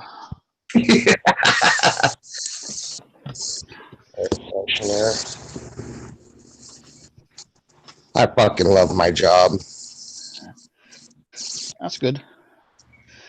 Even though I hate it at the same time, that's why I'm leaving. It's still allowed me, this job's allowed me to have such a level of freedom to write music, fuck around, fucking smoke, whatever. Nobody's around. I'm the fucking boss. So we like it that way. Before this, I was in food and beverage management, but you can't, like, they frown on big beards and hair and shit. I bet. Well, actually, no, man. Like, because I remember they were talking about making me shift leader. Yeah, like, and it's possible. It's not like it's like a no. Like, no one will hire you or no one will promote you if you have a beard or long hair, but I'm just talking like in general. And then if if you find one of my, you're going to know if it's my hair in your food. Exactly. That's the way I see it. It's like, look. You pull a fucking 6-inch red hair out of your soup. There's no really questioning where that shit came from. I'll fucking own up to it. Yeah, you like have to own up to him. Like, fuck! You know, so whatever. But like I said, I used to fucking stay and play in Vegas, and that's my like second city. I love Las Vegas. I go there all the fucking time. Yeah. But I'm ready to go East Coast, y'all. There's a lot of y'all motherfuckers out there that I want to link up and network and connect with, and the gathering is kind of the start of all that. So we're going east. Yeah. Where on the East Coast do you want to actually move to? Even though CPN told me not to, I'm still doing it. Because I want to. Yeah, so where on the East Coast do you want to go to? Right now, I am torn between like Denver, Colorado, and St. Paul or Minneapolis in Minnesota. There's a couple options right now. It just really, I want to be somewhere, so if I can get picked up for a tour, or I can actually do a chain of shows and do my own small tour perhaps. Here, there's just not as much of a scene. I'm just being honest here in Spokane. There's a rap scene, but it's not like the kind of wicked shit that we like to play with. You know, it's more that trendy new style. Yeah, I feel that. Like, it seems like definitely different states tend to have this whole different energy that comes out of them. It's like, you know, we went to South Carolina. It's like apparently the fucking Juggalo scene is bumping over there. It's so fucking true. And I'm going to be honest, as far as the West Coast or over here is concerned, Vegas is the only where I've stayed there for I lived there for years, but I always go there. There's a good scene there. There's a good Juggalo scene there. I know a lot of the Juggalos there, and there's always shows.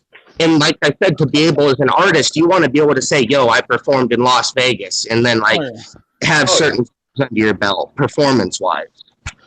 Yeah. I don't really care about paying to open for anybody. That's just not really what I do or am about. I've had a lot of people, and I have some new management that said, when you get over to the East Coast, it is what it is, and you're going to want to try to open for some bigger acts. And I understand that for some people will get you noticed, but I'm not necessarily begging to get noticed either. I'm just going to keep enrolling. It's not a hush-hush, though, right? You don't talk about it, okay? You do it, and if they like you, guess what? You're good. There you go. What do you think, Voodoo? Are you in? Do you think it's important to open for bigger acts as an upcoming artist? You go meet you go. That's how you. And Genzo had a point, because my thing, okay, Genzo's thing is contacts. Meet people, get to know people. Yep. Expand like that. And I get that. And then my thing is I'll be honest. I'll be completely honest. I'm a hermit. I like to say to myself, I love the family, but my thing about him, and this is facts too, is money is your contact, because anybody's your contact with the right amount of money. Yeah. Yep. That's just real. That's what it is. And that's how the relationships start. It's business, and then it's personal. That's very true. Well, you never know who's going to see you and at what door it's going to open. So that I definitely understand. Something about the idea of paying to perform.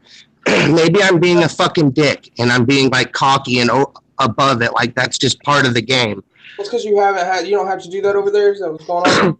There's not a lot of that going on. I think the last Juggalo show that was Fury Fest, which was a couple months or a month ago. And then before that, it might have been the Juggalo Unity Tour.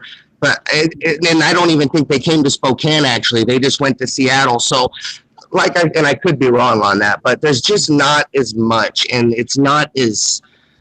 But then again, I know the dude who opened for ICP and the Fury Fest, Dirty Savage from out here, nice. And I feel bad for him. I know he probably had to pay to get that, but you only have you have less than 100 followers, so on and so forth. And you don't have any music videos. Why are you paying to open, but you don't even have any content out yet?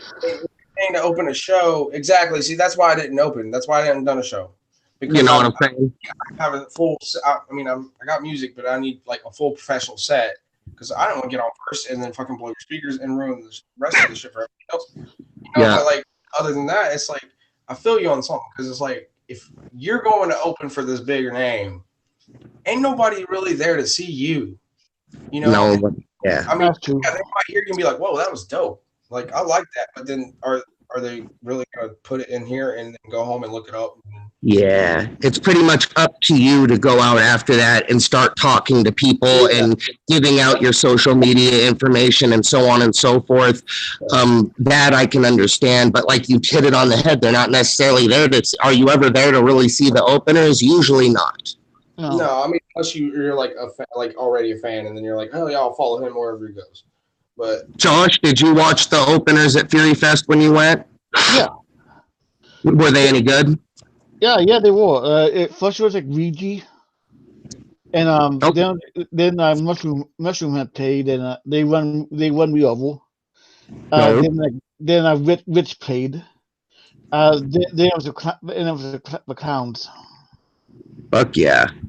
Hell yeah, that Fury Fest was fucking dope. I'm so happy that I went, and it's dope that you went. That was by far one of the better ICP shows I've seen. They're on fire. They're doing better now than ever. It's insane to me how you get that much better with age.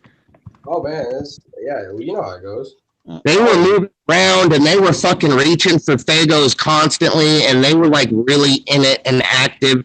And when I met them in VIP, man, I can't stress how fucking nice and chill Jay and Shaggy are, and they're just the dopest motherfuckers. They deserve all the blessings in life that they get, and they should even get more. Definitely. And like to make this beautiful thing in our underground, our portion, our Juggalo underground, in my opinion, is extremely fresh. How there's so many dope artists and fucking podcasters, and there's a whole world here. There really is a whole fucking world. It's just there, and you just gotta get up in it to win it. You know, you just gotta get inside of it. You know, no pun intended. You gotta crawl inside of this shit. Man, I've been hanging out with Genzo too much. I got some dirty thoughts going on. Right. And then the gathering, like you said, my back's gonna hurt from all the hugs I'm gonna be giving, and you know my fist is gonna hurt from all the dapping I'm gonna be doing, because like there's a lot of people, a lot of supporters, a lot of people I've done music with that I've met only over the internet. Through YouTube or through Instagram. It's really fresh, you guys. Fucking, and then meeting, you know, like the tail guys, whoever's there, Warloxide and Josh, all the other YouTube juggalos. Like, this shit's gonna be fresh as fuck, man. Juggalos in the woods. Yeah. Yeah. Come on now. Yeah. Dude, Yeah. I grew up in the woods, man. I fucking grew up running through woods. Right? Straight up. Yeah. All you met some fellow YouTubers on at Fury Fest, so. Yeah. Oh, that was beautiful too. Just all the family that showed up for Fury Fest. It's so, especially in my hometown where everybody's a lot more private. So the only time you really see a lot of Juggalo fam is at these shows. You know how it is. That's usually when we all link up. We all got jobs or kids or wives or whatever. But it was nice, and they had a shitload of Faygo, all the different flavors, like they ordered it because it's not here. Oh, really? That's another thing I'm excited to go over to the East Coast to actually see Faygo in a fucking store will make me so happy. Oh, yeah. We don't get here. You can probably get in touch with the Faygo company and just have them ship you like a fucking. That's what you do. Well, and all these kids, and they were like young, like 12, 13, and 14. They were at the front line, like they'd been there all day. I had to work, but I still went 2 hours early to hang out with everybody, smoke, go live, and there was like a lot of support there. A couple people recognized, which blew my mind, is a couple people actually recognized me from Instagram. Like, I see your shit on IG, and I'm like, oh, that's fucking dope. Like, it was fucking beautiful. Yeah. I took lots of pictures with a lot of homies.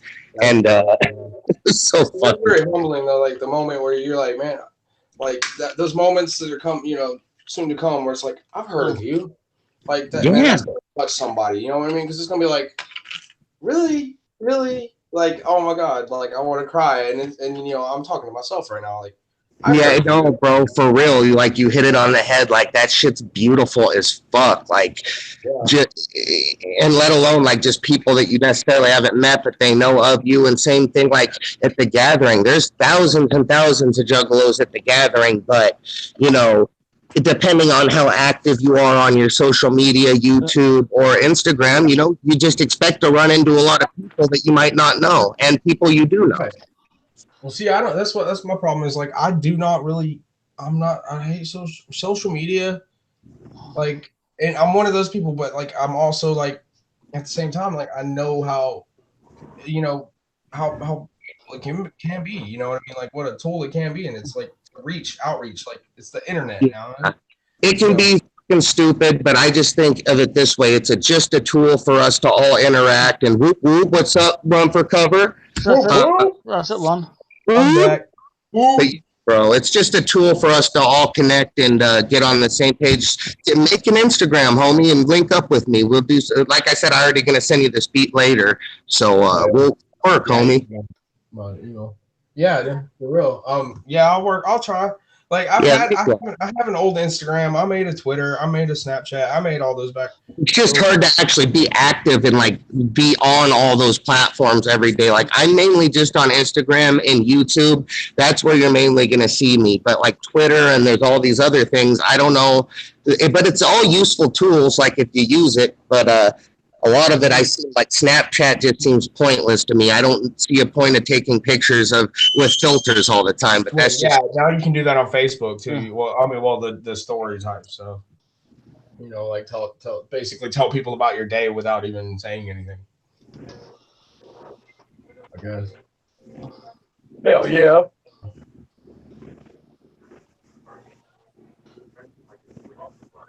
Yeah, did you get busy one? Yeah, my relief came in, so I was all caught in my drawer and shit. Oh, okay. Yeah, Now I I'm on figured. break until I Yeah, go back to the other job. yeah, I figured you was like got busy or something. Yeah, my phone died earlier. Run like I just promoted Genzo and I fucking died. I disappeared. Hell yeah. Yes, sir. Talk about the brothers. Oh yeah, I hit you up on Hangouts, but I know you're busy. Well, maybe you can't right now, but like those beats that you sent me before, Yeah. if you can get those back over to me, because for my phone, this phone, or the phone that I put them on, it's just not happy and it fucking deleted them. I can't download them for some reason. I don't know. All right. Hell yeah, fucking Run. I was talking to Reckless Intent. I know you sent him some flavor, and we were talking about your production last night. And they're like, yeah, DJ Run sent us this beat and told us to just get it, and it's fucking cool. It's like old school and da-da-da-da-da. I'm like, man, don't fucking sleep on your boy. Fuck that thing up. And like I said, I fucking listened to some of what they're going to do, like, shout out DJ Run. This man's got some fucking production that should not be slept on. Hell yeah. When I first heard him, I started fighting immediately. It's just like the studio issues and everything. And it's like today is like a day for me to actually be able to get in there. So it's like maybe today, but I'm not gonna push too much because it's also Genzo's studio. So it's like, I got 2 songs that I have to get done, personal, and then after that, like, just squeeze me in there whenever you can, Hell yeah.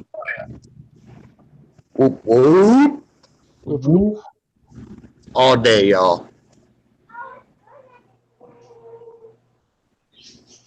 So what's planned today? What's everybody got lined up? Working. Work. Working around the house. Dope. Yeah. Creating something out of nothing. Hell yeah. Yeah.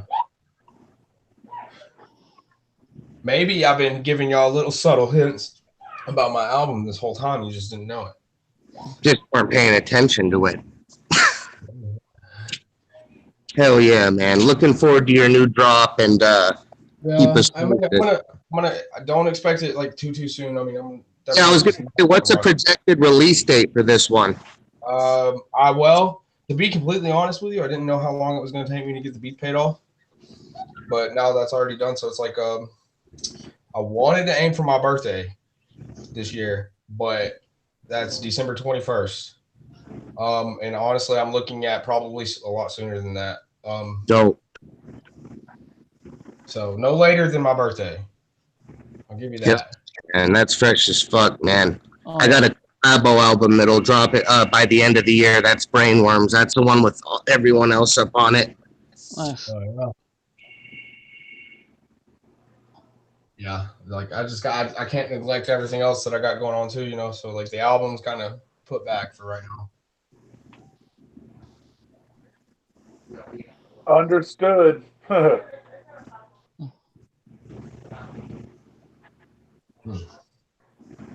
you know.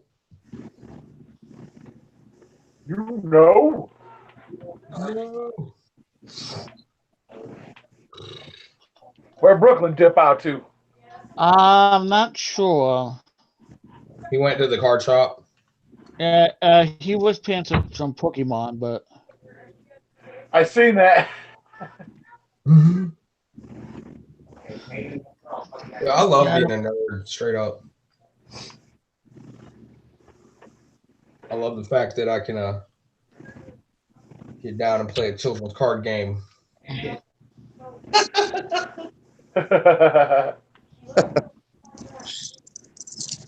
That's how me and Genzo have our fights around here.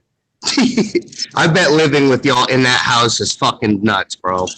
I mean, it could be better. I'm just kidding. Of course, dude, everything could be better, man. I'm a perfectionist that doesn't believe in perfection.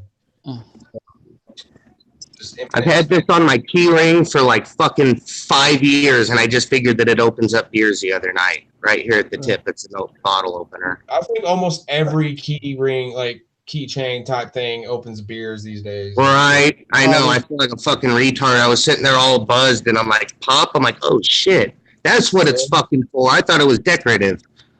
Looked like a fucking snake or a fucking genie. That shit's fresh. Good friend who passed gave this to me, so I always kept it on there. You know, I try not to get sad when people pass. Living in this world, maybe if not family members, you'll experience people who were like young, who still had a lot of life in them pass. But I try and stay like positive and know like we're gonna see them. You know, I'll see you in Shangri-La, homie. That's the way I look at it. I'm gonna see you on the other side. And you know, through all this dope music we have, like music especially is like the biggest tool in medicine and time capsule and everything. And I'll just put on some music that me and like per se my uncle just passed that we used to bump. Listen to his music and just remember the good times. Like, yeah, I'm gonna see you again in Shangri-La, homie. It is what it is. You know, this life is temporarily, so let's just get as much done while we're here.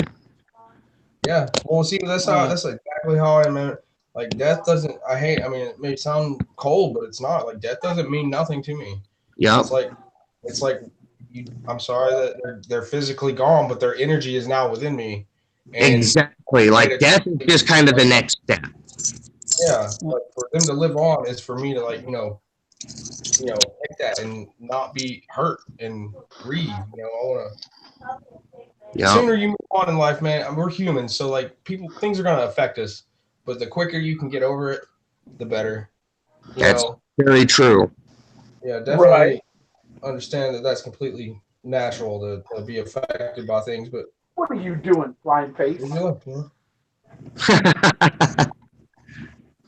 Hell yeah. Got all the homies up in here. Yeah, thanks for letting me pop up on here and kick it with y'all. I always like to tap in every now and then. And you know when you're going to be able to send me that beat? Hell yeah. I'll probably. And then as soon as I get off here, I'll go through my drive and I'll send you the one I'm going to send you, bro. No rush. Just bang it and let me know what you think. And we can work on it. Where I'm at right now, like if I was to get it today, is the best. Yeah. I'm gonna send it. We'll see. I can't make any promises, but I'm definitely down to do some tracks. Hell yeah, man! Like I said, it is what it is. I just always like this. I always like to send work out to everybody. Hell yeah. Yeah. Whoop whoop. Maximum overload joint. Whoop whoop. Whoop whoop. Those family. Look at all this. Look at all this. Yeah. What's good? What's up, Max? Chilling. Chilling like always. Actually, I get like taking a shit. Squatted up making a boo-boo. That's what he looks like every morning. When's the project dropping, man? As soon as I can ransack enough money to finish it. Dope. Yeah, I keep hearing about these jerseys. I haven't seen them yet, but I'm hearing some dope shit, man. They're pretty lit. Definitely want to check it out. Yeah, that's what's up. Yeah, we just been chilling now. What the fuck is that? Any kind of jersey is fresh. I love jerseys just because the material is usually a lot thicker so that I don't fuck them up like I do all my other clothes. Well, I got a couple. I've given like pre-orders to a couple people, but we got thick ones and thin ones. You can get the heavy vapor for ice hockey, or you can get a roller hockey. It's pretty dope. Yeah. Oh yeah. I just came on here to kick it, man. I don't know. The music shit. It's been stuck in my craw for so long, man. I just want to kick it with y'all. Fuck yeah, man. Yeah. Straight up. We don't even talk about music right here. Yeah. We are music. You get your crackers. I don't know, man. I ain't been on Tails in a minute, so I thought I'd come by and say what's up. Hey, you're definitely come on anytime. Yeah, that's what's up. I love this place, to be honest with you. Like, I felt awkward as fuck when I first got, like, because I kept getting kicked off, and I was trying to get on here and say stuff, and I couldn't because it kept fucking me up. And then I get on here, and when I finally do, it's just me and Josh. And chilling. and we sit and on the couch, and then Tommy jumps in, and he definitely helped us come back to life here. Oh yeah. This is a lit ass platform though, where there's no fucking bullshit. Everybody generally is fucking really dope and respectful to each other. Like, I really respect what y'all do. Like, keep it cracking, man. Yeah. We hate each other, but you know what? It's love.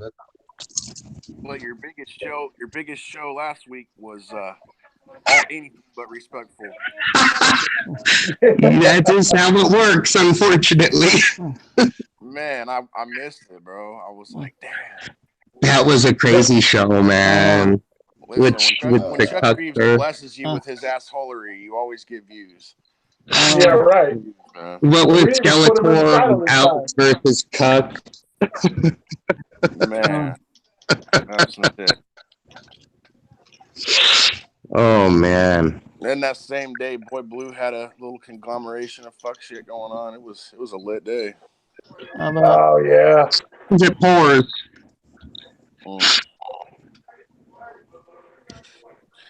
I don't know, man. I just know it took me a long time to catch on to this Juggalo internet shit, but some of y'all are fucking nuts, bro. like not in the cool way, not in like the yo, I'm nuts. No. Like stay the fuck away from me, nuts. Right. You run into them, it is what it is. Like, good Lord, have mercy. Yo, bro, I'm about to I'm gonna put that track back on. I got a track on my channel called "It Is What It Is" with the homie Hershey and the homie HOF. I mean, shit. How do you think I felt? My eye opener was Slayer dumping Prego all over himself. Yeah, you know that was a political statement. Yeah. That was my eye opener to the Juggalo internet and certain characters that live within it. Yeah, it was a beautiful thing. That's right. You ate them all. Oh wait, there's another pack over there.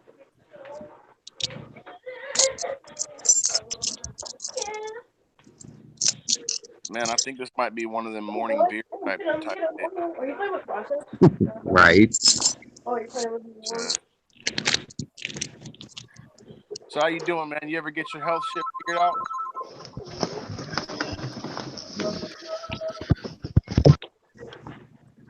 Who? I was talking to you. You ever get your health shit figured out?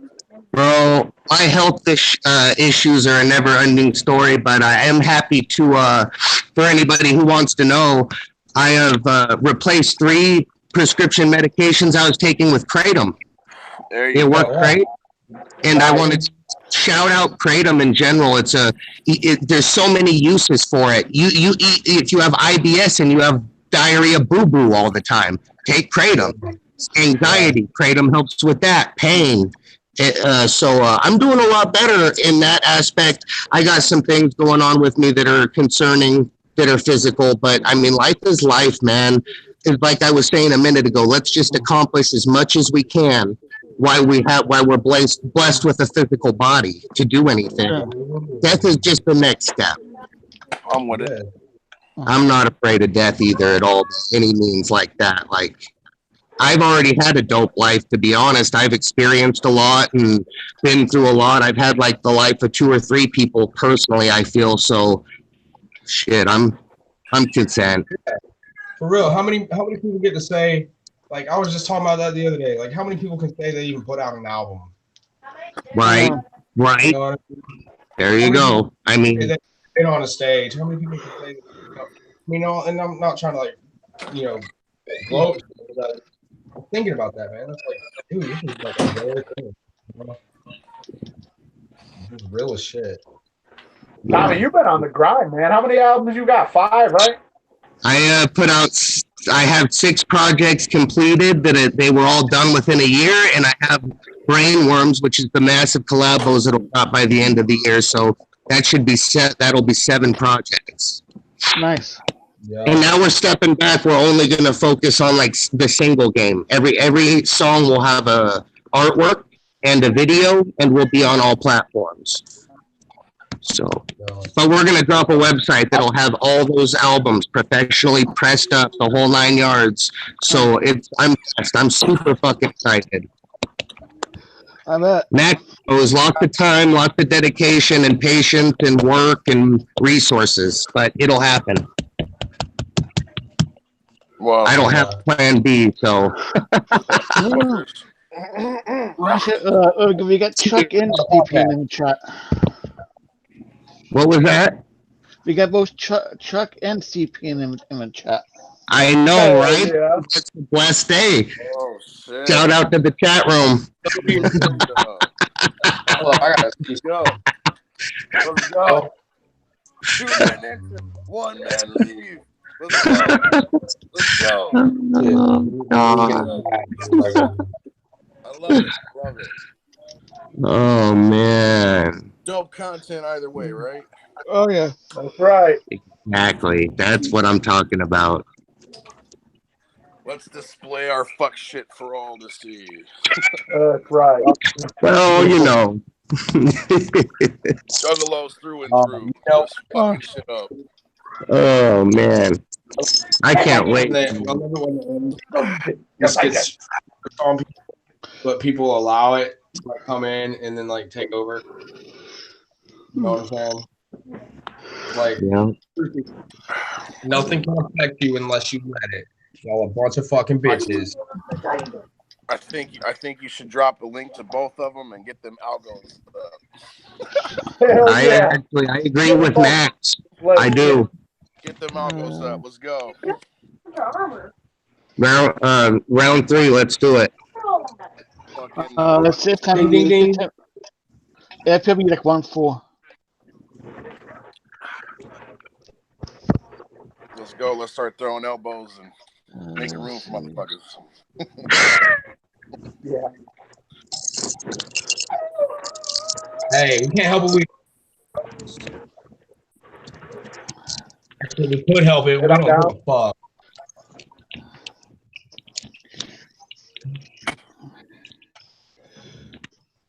Why is this happening? I don't even care. Why does it look like this dude lives in a boat? Like, I know. I thought the same thing. He's in some kind of chamber or some shit. he looks like he lives on a fucking sunken battleship.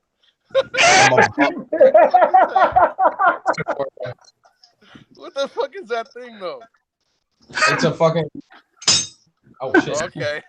It's That hot. was an optical illusion. It looked like a fucking some kind of turning wheel for us. Yeah, right. I know. Some kind of a fucking Now it's lockout. It was fucking crazy. Water comes in. Yeah, but I gave up the dinks, so they can come on if they want to. Hell yeah. Oh, you sent him the link? Oh shit, you got your nose pierced. Nice, brother. So the both in chat room. I feel what the hell. That's what's up. Yep. I ain't no bitch. I'll pierce that shit. I'll pierce my brain. He said, I ain't no bitch. Famous last words. You know my name, right? I ain't no bitch. I'll play Russian roulette with a full chamber. That's how it usually works. Yeah. Don't make me turn this boat around. Yeah, or what? Right? Don't turn the boat around, motherfucker.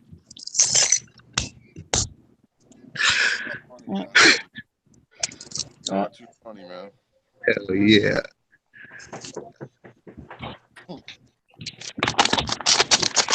You guys know, it makes us act stupid for no reason. You don't care. You can do whatever the fuck you want to.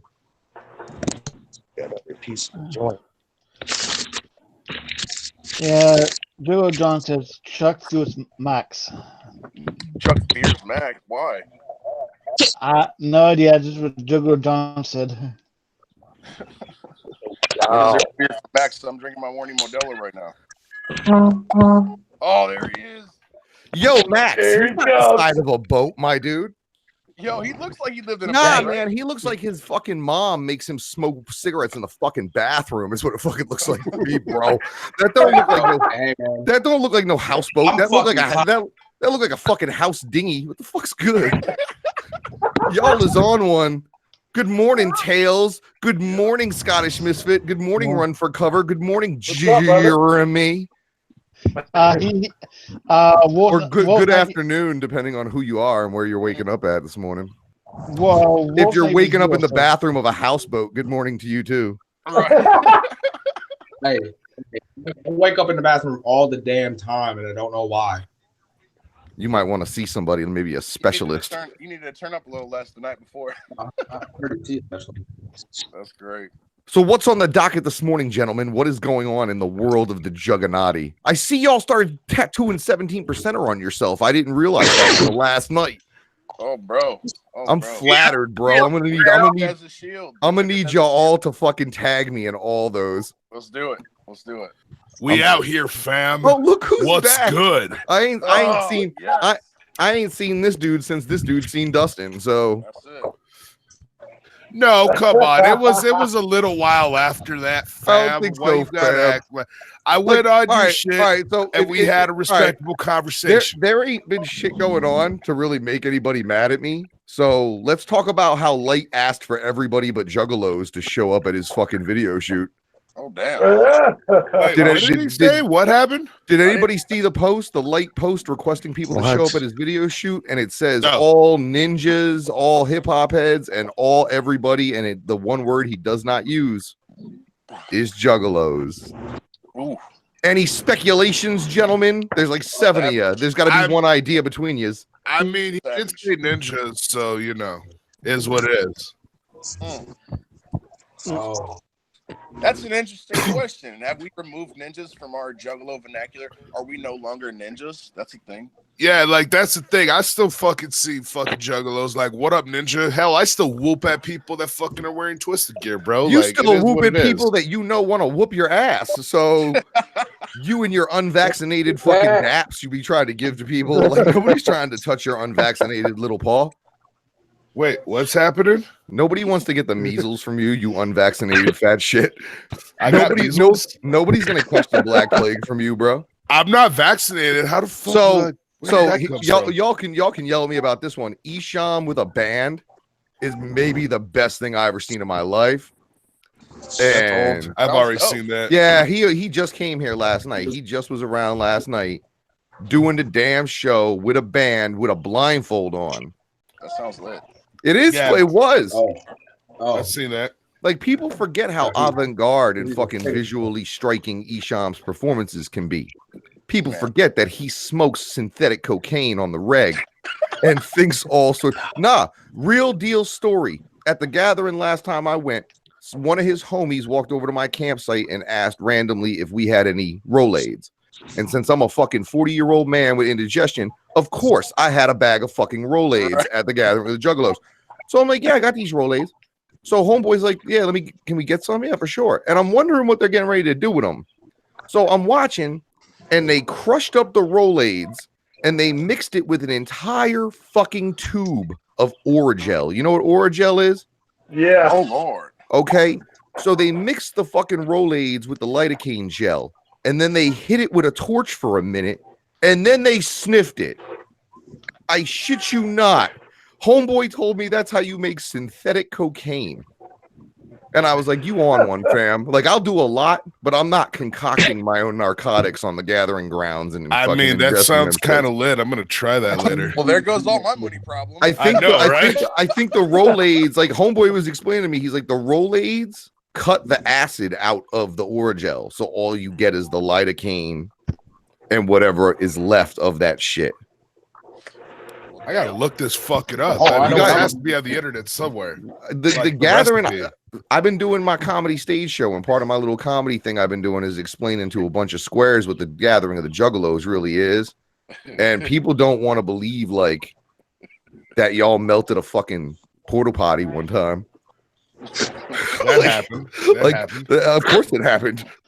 I was there. Pile of plastic and doo-doo. It was a puddle of blue fucking. It looked like melted Lego and extruded piss and shit. That's exactly. Motherfucking Hey, psychopath. Chuck, are you gathering?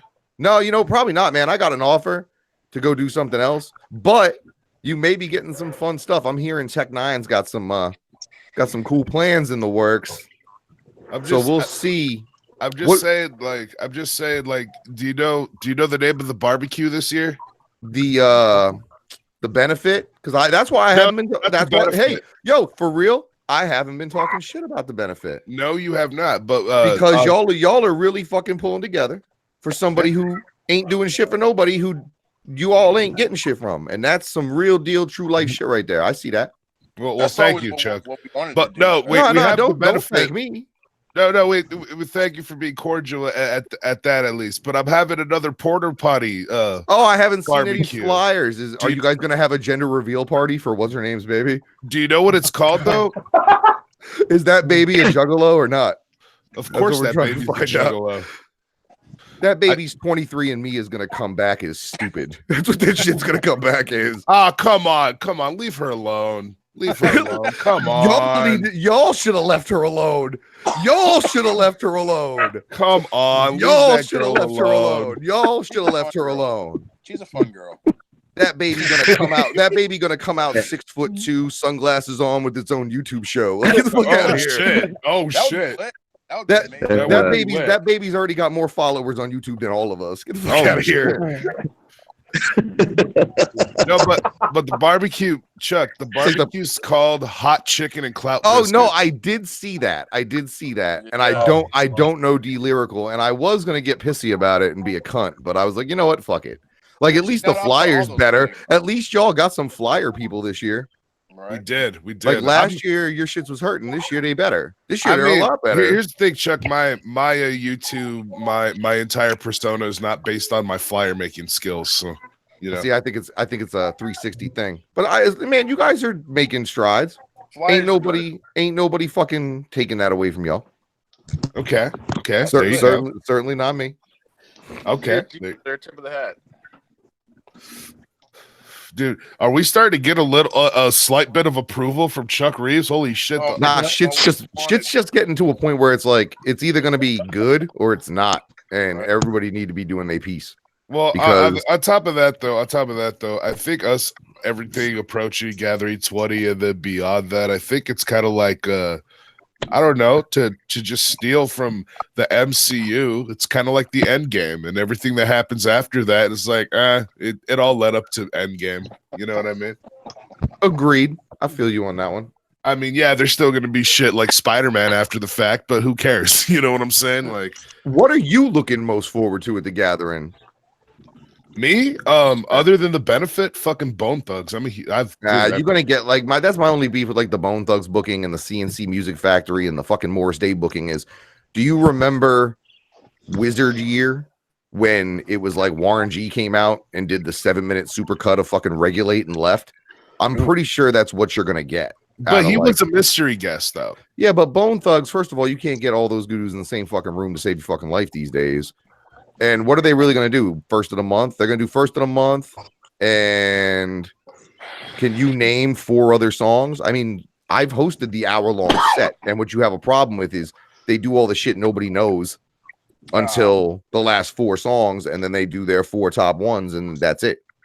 I'd like to hear No Surrender. That'd be No Surrender. Oh my god. See, there are some legitimate Bone Thugs fans, and that's what sucks. Like, I like Morris Day in the Time, but they ain't gonna go up there and do all of Purple Rain. You're gonna get fucking Jungle Love in its 13-minute version, and they're gonna roll. I thought Prince did Purple Rain.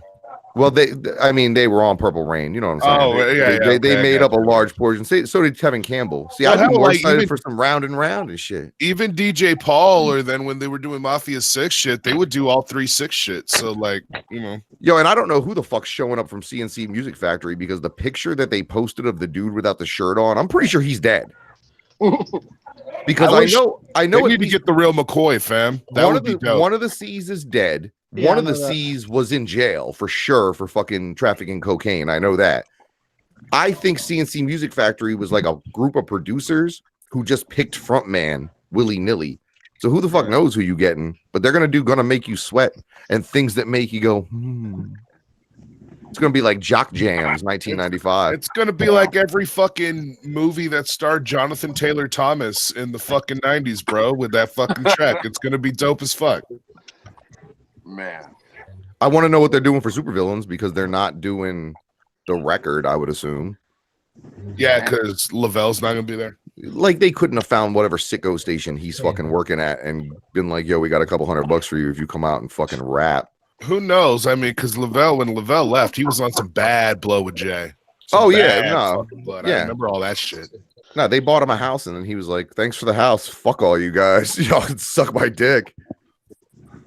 Right. I never liked Lavelle anyway. I thought he was Shit, cool. you don't even need Lavelle. Get Lavelle's brother. You know, Lavelle's brother is Power Dice, the lead singer of Critical Bill.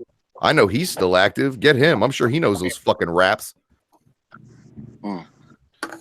Wait, that's Lavelle's brother? Yeah, Critical Power Dice from Critical Bill. I did not know that. I saw them in San Diego, and he had a pristine white on white Mr. Hart jersey that I had never seen. And he saw my supervillains tattoos, came up to me after the show, was talking to me, and he was telling me about the fucking warehouse room full of merch that was never going to come out. That was leaking here and there, and he ended up with a couple pieces, and I was like, how? And he goes, oh, Lavelle's my brother. I was like, oh, well, that makes sense. Everybody knows each other. Hey, Chuck, is someone going to beat me up this year? We're at the Gather? Yeah. No. Are you sure? Here's the thing. I consider on the Twizzler side that there aren't many radicals. There's not many radicalized crazies. Like the twisted side of the argument ain't got many Slayer 17s. You feel me? I wish they did. We don't have a lot of dudes that are willing to put their whole lives at stake over some music shit. That seems like it's the other argument. So I don't think that y'all. I don't know. Given recent history, you know, I mean, shit's gone down, and I don't know. What if in the alternate timeline we turned our internet hate machine against the normies? That'd be pretty dope.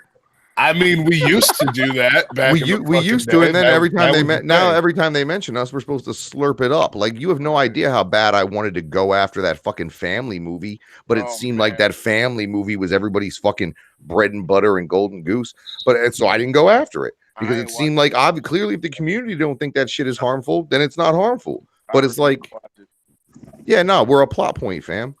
Like we're more than a plot point. I would rather see like a kids style movie where you're following 4 juggalos on the street every day. You heard? Like I'd rather see that than some dramatized fucking, oh, my daughter wants to be a juggalo, so now I got to learn about clown shit. Nah, man, that ain't how a lot of us got involved in this. Like a lot of us were driven into this by other things, and that's what people should see. But they can't make movies like that no more, so you know. No, they can't. That's the key word. They can't. But they can't make TV shows like this either. No one like yours or like mine. Like when you say kids style, you're talking about the movie Kids, right? Oh yeah, yep. Harmony Korine's my dude. That guy that's my dude. Bully, fucking Gummo. If you could keep it like that level of you fucking rabbit. If you could keep it at that level of filmmaking that's real gutter and grimy like that and made that about a juggalo community somewhere. I'm actually not gonna lie, that sounds fresh as hell, and I never even thought of that before. Holy shit. Where would we do it? Like in Michigan and Ohio? Nah, you do it in Detroit, bro. Like just like they did it in New York for kids. Just do it in Detroit. And you don't even have to that was one day. So literally you make it one day. You make it Hallowicked Day. Or you do street level at Juggalo Day. Well, let me ask you this question: does someone get passed out and raped at the end? That's all I want to know. Boom, boom, do. No, there's a prologue 9 months later where a baby pops out of a girl and she's got CPN's face.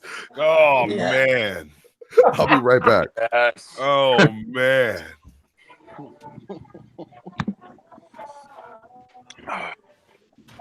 The digs are relatively cordial. I dig it. I know. Relatively. I'm with it, dude. I'm with it. Fuck it. Let's be on that Rodney King shit. Fuck it. Be on that Rodney King shit. I mean, dude. The past 24 hours, the universe has been a little upside down. Fucking Boy Blue came into the Bender fucking boys thing last night. Oh shit. And I had a cordial conversation with him. Okay. I think it's possible. Nah, it's possible for right now. Do not get your fucking hopes up. We'll be back to fuck you and y'all ain't shit, blah, blah, blah, pretty soon. I don't know why you out here acting like, oh man, is this a start? No, it ain't. Come the fuck on now. Listen, man, I'm just tired. Tired of having my morning Modelo. I'm in a good mood. Those somebody sleeping 12 hours and still tired. That's fucked up. When you're fat and unhealthy. Oh God. Ooh. Good answer. Good answer. Chuck, how come I never get props from you from all the weight I've lost? I don't see many before and after pictures of you. And hey, if you drop in the LBs, baby, rock on. That's what I'm talking about. I wish I'm at like I like where I'm at. I could give a fuck, to be honest. I'd love to be like 180 where I should be, but fuck all that. Why? If I was 180, I'd probably have cancer at that point. Dude, have you seen Madness recently? It looks like he dropped 20 pounds in a week, dude. Oh shit! They put him on some water pills, dude. Oh yeah. Pounds left. It's crazy shit. Yeah, I gotta hit him up. I haven't talked to him in a few weeks. Speaking of that, what I'm looking forward to the most for this gathering is the potential that Bedlam will be performing. Some Bedlam up in that motherfucker. That's the shit I'm looking forward to the most. I'm telling you what. Well, you saw them too, but those fucking unreleased Bedlam tapes of all the shit they did in the fucking. That needs to be on some kind of. I wouldn't even say YouTube because we couldn't make it work. But yeah, you couldn't do it on YouTube. That's like some 18 and over type straight to DVD type shit, bro. Let's put those shits on the deep web. That's some deep web shit. I was like, what the fuck? He's like, yo, if Prozac ever find out that I'm showing this to you, he'd fucking kill me. Right. Go ahead and tell him. I'm just like, yes. That's the thing. I'll tell you something that I saw the Clowns do a couple years ago, and they seem to be on like the forefront of it that they never followed through with, and it kind of pissed me off, was the PPV gathering. Because you guys are talking about putting shit on the internet and putting shit on the deep web. You remember that year for like whatever it was, $20? They were supposed to have whatever it was, 6 camera feeds. Yeah, 2011. All the stages. Yeah, I think shit like that is like the new wave a little bit. Oh yeah. Because people clearly they will attend stuff on the internet. Right. Like, you know what I mean? Coachella live streams their bullshit. All the major music festivals live stream their bullshit. But most of them do that shit for sponsorship money. Clearly, the gathering ain't eligible for such things. Right. Brooklyn Mess did have some great footage from gathering last year. If we reached out to the proper people, though, we could get sponsorships like for anything. Like there are motherfuckers that are out there selling CBD and kratom and all kinds of crazy shit that would gladly sponsor the gathering. You know what I'm saying? Yeah, depending on where it was. You do it someplace where weed's legal and Weed Maps will stick their fucking name on it. You know what I'm saying? But you got to do it someplace where the legalities allow for you to get some of that previously black market money. Right.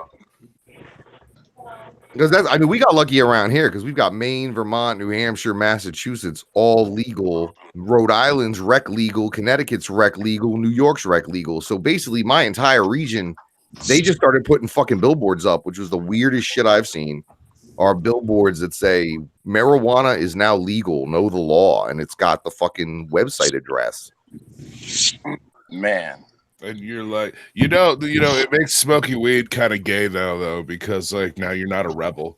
Somebody spray painted one of the dispensary ads on the highway towards Boston with dispensaries are way too much. I still get mine from my dude. All this did was lift the fucking stress of I'm going to get it from my dude and I'm going to get popped for a nickel bag. Nah, because even if I'm getting it from my dude, they're not going to pop nobody. Right. I'm doing a comedy show next Tuesday at like a weed club. like a club, like instead of a bar, they have a dab bar. Instead of a liquor license, it's a smoke on premises establishment. Shit, that would actually. Do they have that up there? Yeah, I did Redman there a couple years ago. I did Be Real there a couple years ago. How is it that y'all got it way better than us? Like we got this legalized. We got early. Rhode Island went rec before we went decrim before Denver did. We just never legalized fully. It ruined everything when we went legal out here, man. Like you can't. Oh God, dude. It's terrible. Yeah, it takes time. You got to pass some legislation, and then once you make something legal, it's very hard to make it illegal again. So then you start changing it, fucking after a while and shit, to where you get it where okay, now it's good. So Raya, I want to ask you a question, speculation wise. So after everything that's happened for like 2 or 3 years or however long this little saga has been, do you think that Chuck caught the private stream that you took down? Which one? The one that was about 8 minutes long. No, I don't think he did. Damn. Or maybe he did and he's not talking about it. What are you talking about? I mean, now I'm confused. All right, I want to fuck. Should I fuck the internet up? No. You're not. Do not do that. No. Did somebody accuse me of having something taken down? No. Not at all. Here's my deal. I will report a motherfucker on Facebook these days, just because like the dude who shot half his face off that's still trying to like threaten me. Are you guys familiar with this dude? There's this dude Stephen Vale, who apparently tried to commit suicide a couple of years ago and blew off half his face with a shotgun. Now, dude wants to fight me, and I had to ask him, like, I don't even remember who you are, bro. What's your grievance? Can I get you to fill out one of these forms and hit submit? Oh man. Like, you gotta let me know. Like, I'm not gonna like. So if I was like finally like, yo, you know what, man? Bye. You're banned. You're off the page. Just because you're a radicalized Islamic, whatever the fuck, wanting to kill me. That's fine. It's not legal to fight people with half a face, I don't think. Yeah, I think there's some legality there. Like that's bad. That's the other thing. Well, yeah, like I haven't reported shit. No, we weren't saying you reported anything. What I did was I did what's called a super secret stream. Basically, anybody who happened to be around at that time got to hear some very exclusive shit, and then the stream went down right after the fact. You know what I mean? And that was it. You know what I mean? It was so. What Max was saying is, I wonder if you caught that super secret stream. Yeah. Oh no. Damn it. I mean, maybe we could get Chuck Reeves to talk about the fact that it happened. I don't know. Like, maybe when you put out the album, Chuck will be like, "Oh shit!" Like, you know, I know he knows it happened because How does he know though? Well, because of the pictures and the other talk on the internet about it. I know Chuck Reeves at the very least knows that you went in the studio and did the damn thing. I don't keep up with anybody. Oh, what, your record's out? Is your record done? No, his record's not out, but he has a song with Shaggy. Oh, okay. Hey, here's the thing. I'm not surprised by that because I'm glad you brought it up because I'll bust your fucking mind right now. What do you think's more likely after the gathering of the Juggalos? Do you think it's more likely that we get a Shaggy solo album in the fall? Or do you think it's more likely that they work on something together? I think it's more likely we get a Violent J solo project. You think so? Yeah. All right. Something tells me that we're gonna be hearing a lot of solo Shaggy coming up. Like a lot. Like a lot. One of the dopest people I've ever hung He out is. with. He is. And unfortunately, his money's not right. So there's a reason why they're keeping his solo act in the playback machine for the ICP shows, because there's not going to be another night where Shaggy doesn't get a bag because Jay is sick. So I'm thinking the way it was looking to me, and from what I've been hearing, Shaggy has been taking steps to ensure his survival as a solo artist, regardless of what happens to Joe Bruce or ICP. And I think that's what he needs to do. And I was proud when there was no hiccups that night in Portland. There was no waiting. There was no nothing. They just went right into a Shaggy show. He killed it, bro. I was super proud of that because that to me shows a progression of a mind state. His mind state is now we're two guys trying to get this money, but he not always interested in it. So I need to go get the money. It was just fucking amazing to kick it with that dude, man. We kicked it with him and his brother all night, kicked it with Ouija all night, and like, dude, that guy's so fucking humble, so down to earth, man. Like, so real. Shit was nuts, bro. Well, that's a dope feature. That's a rare feature for the time. And not only that. And here's the thing: it's not a feature where Max fucking like Shaggy just emailed Max a verse. Shaggy came like to the studio with us and shit. Same with Ouija. And we had like I saw the pictures. Yeah, we were there for man. It was crazy. Despite that, my producer is Snoop Dogg's weed man. He was really impressed. Oh, I knew for a fact, dude. Once he started talking to Darren, they were gonna fucking because of how big NWA fans they are, bro. Like I was like, fly on the wall. Imagine being a fly on the wall and you're seeing Two Dope and a former head of Death Row Engineering talk about a fist fight between Suge Knight. We were those flies on the wall, fam. Mm-hmm. No, I'm saying that conversation that hour-long conversation you and him had about drinking. That I'm fucking up right now. Sorry, Uncle right.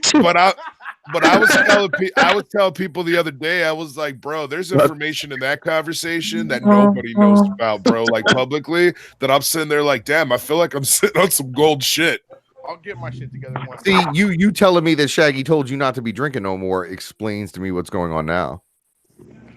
Because if he's completely dried out, oh, dude, Shaggy is. Then all right, then I get it. Then these moves he's making that I'm hearing that he must be super focused right now. He might have came out of a drunken haze and realized, why don't I have as much money as I thought I was supposed to have? Well, I don't know about none of that, but I'll tell you this, dude is focused laser beam killer status, bro. So professional, bro. Yeah. Couldn't believe it. Are they reintroducing fucking Tippy at the gathering? Or is that just Duke Dick's record? Hell no. I mean, she is playing. Yes, she is. She's playing fucking second stage, right? Did you hear that Project Born feature she did? She fucking killed it, bro. Yeah, because Joe wrote it. It doesn't surprise me that her raps got increasingly better when Joe just said, fuck it, I'm going to write all your fucking raps. That video, whatever it was called, that latest one she put out, that's a Joe Bruce song, bro. I can't wait for him to release those references. Well, he's got the cameras off except for fucking talking. And when people tell him, oh, Joe doesn't write for other people, bullshit, he admitted to writing Walk It Out. So he did, right?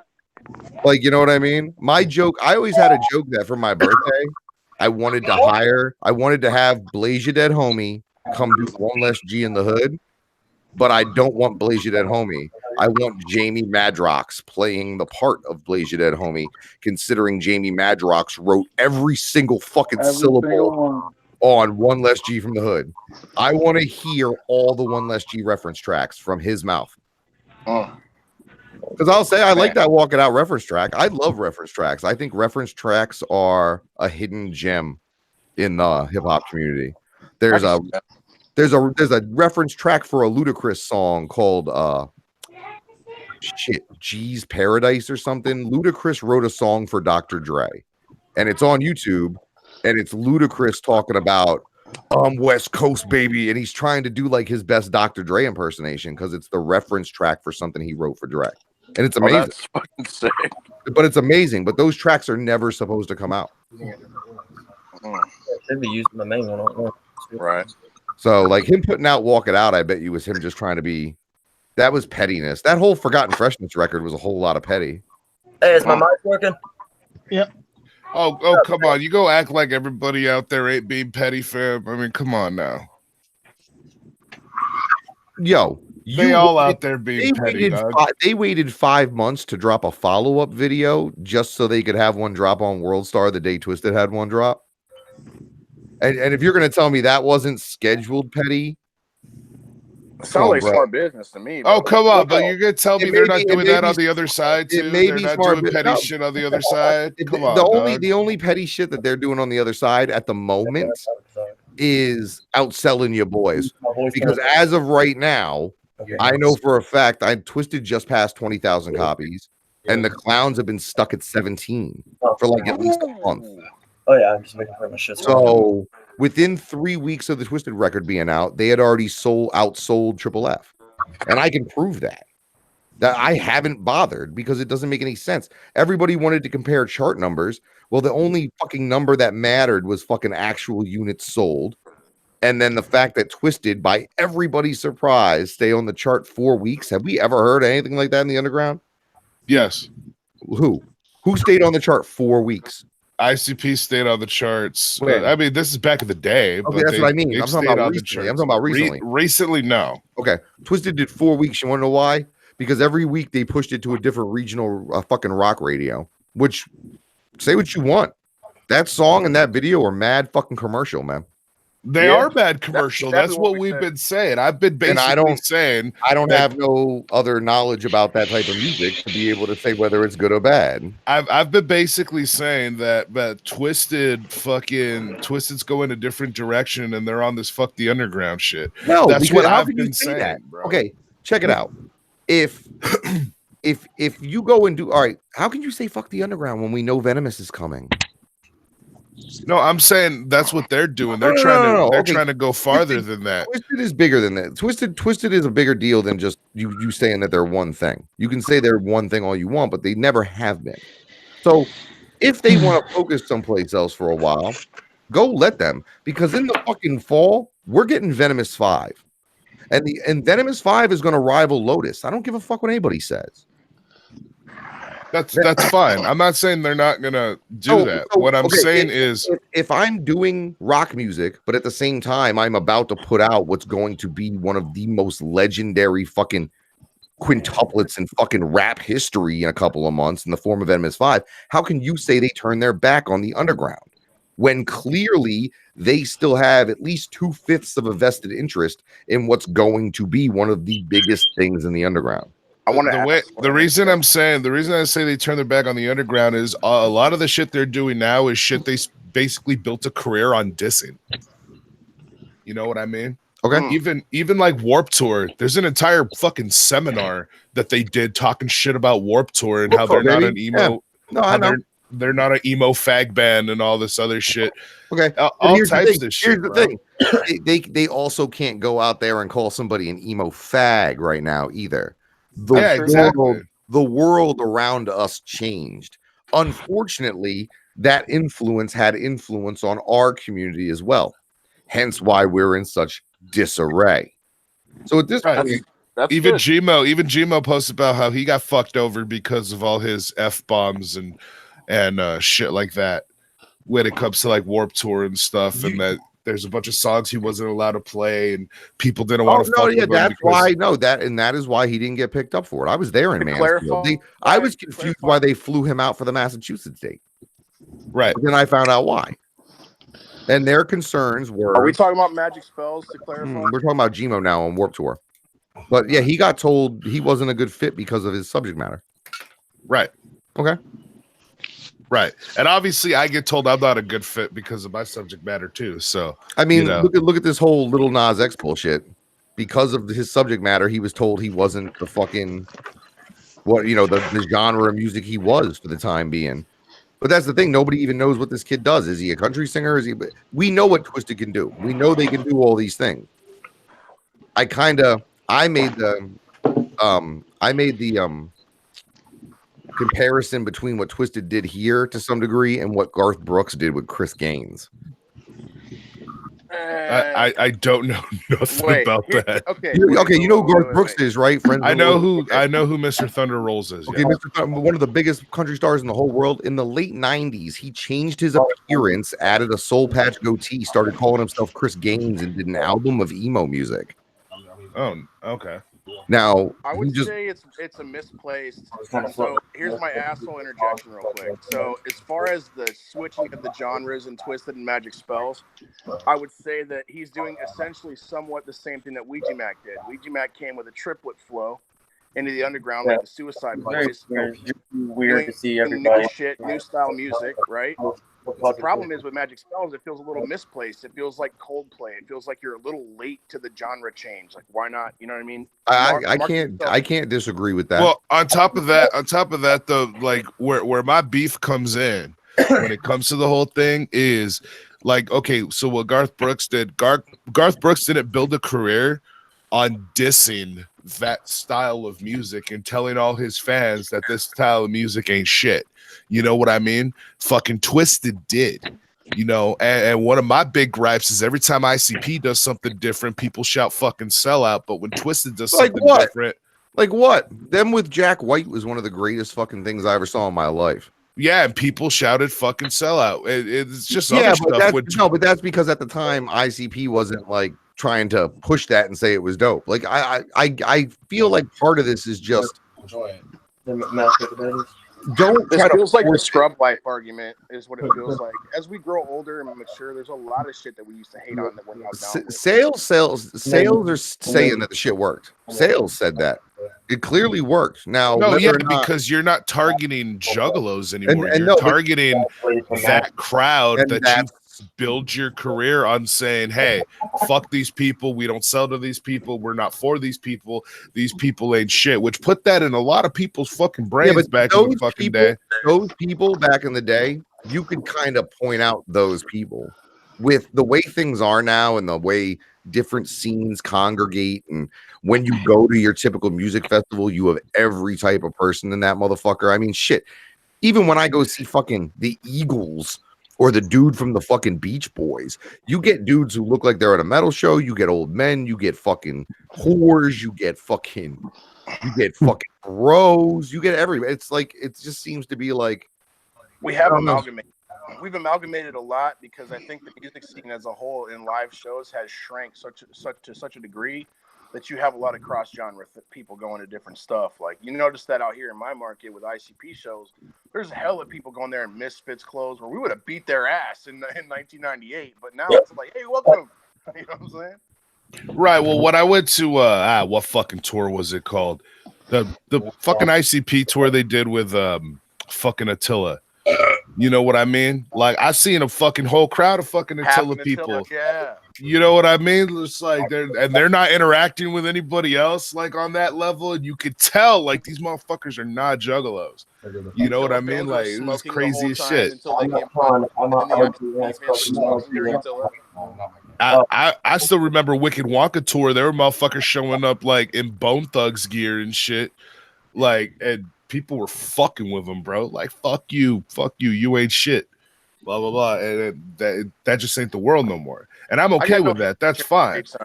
That's fine. But at the same time, I wish someone like Twisted or others would acknowledge the fact that, like, hey, look, this is how we were, and it was fucking stupid.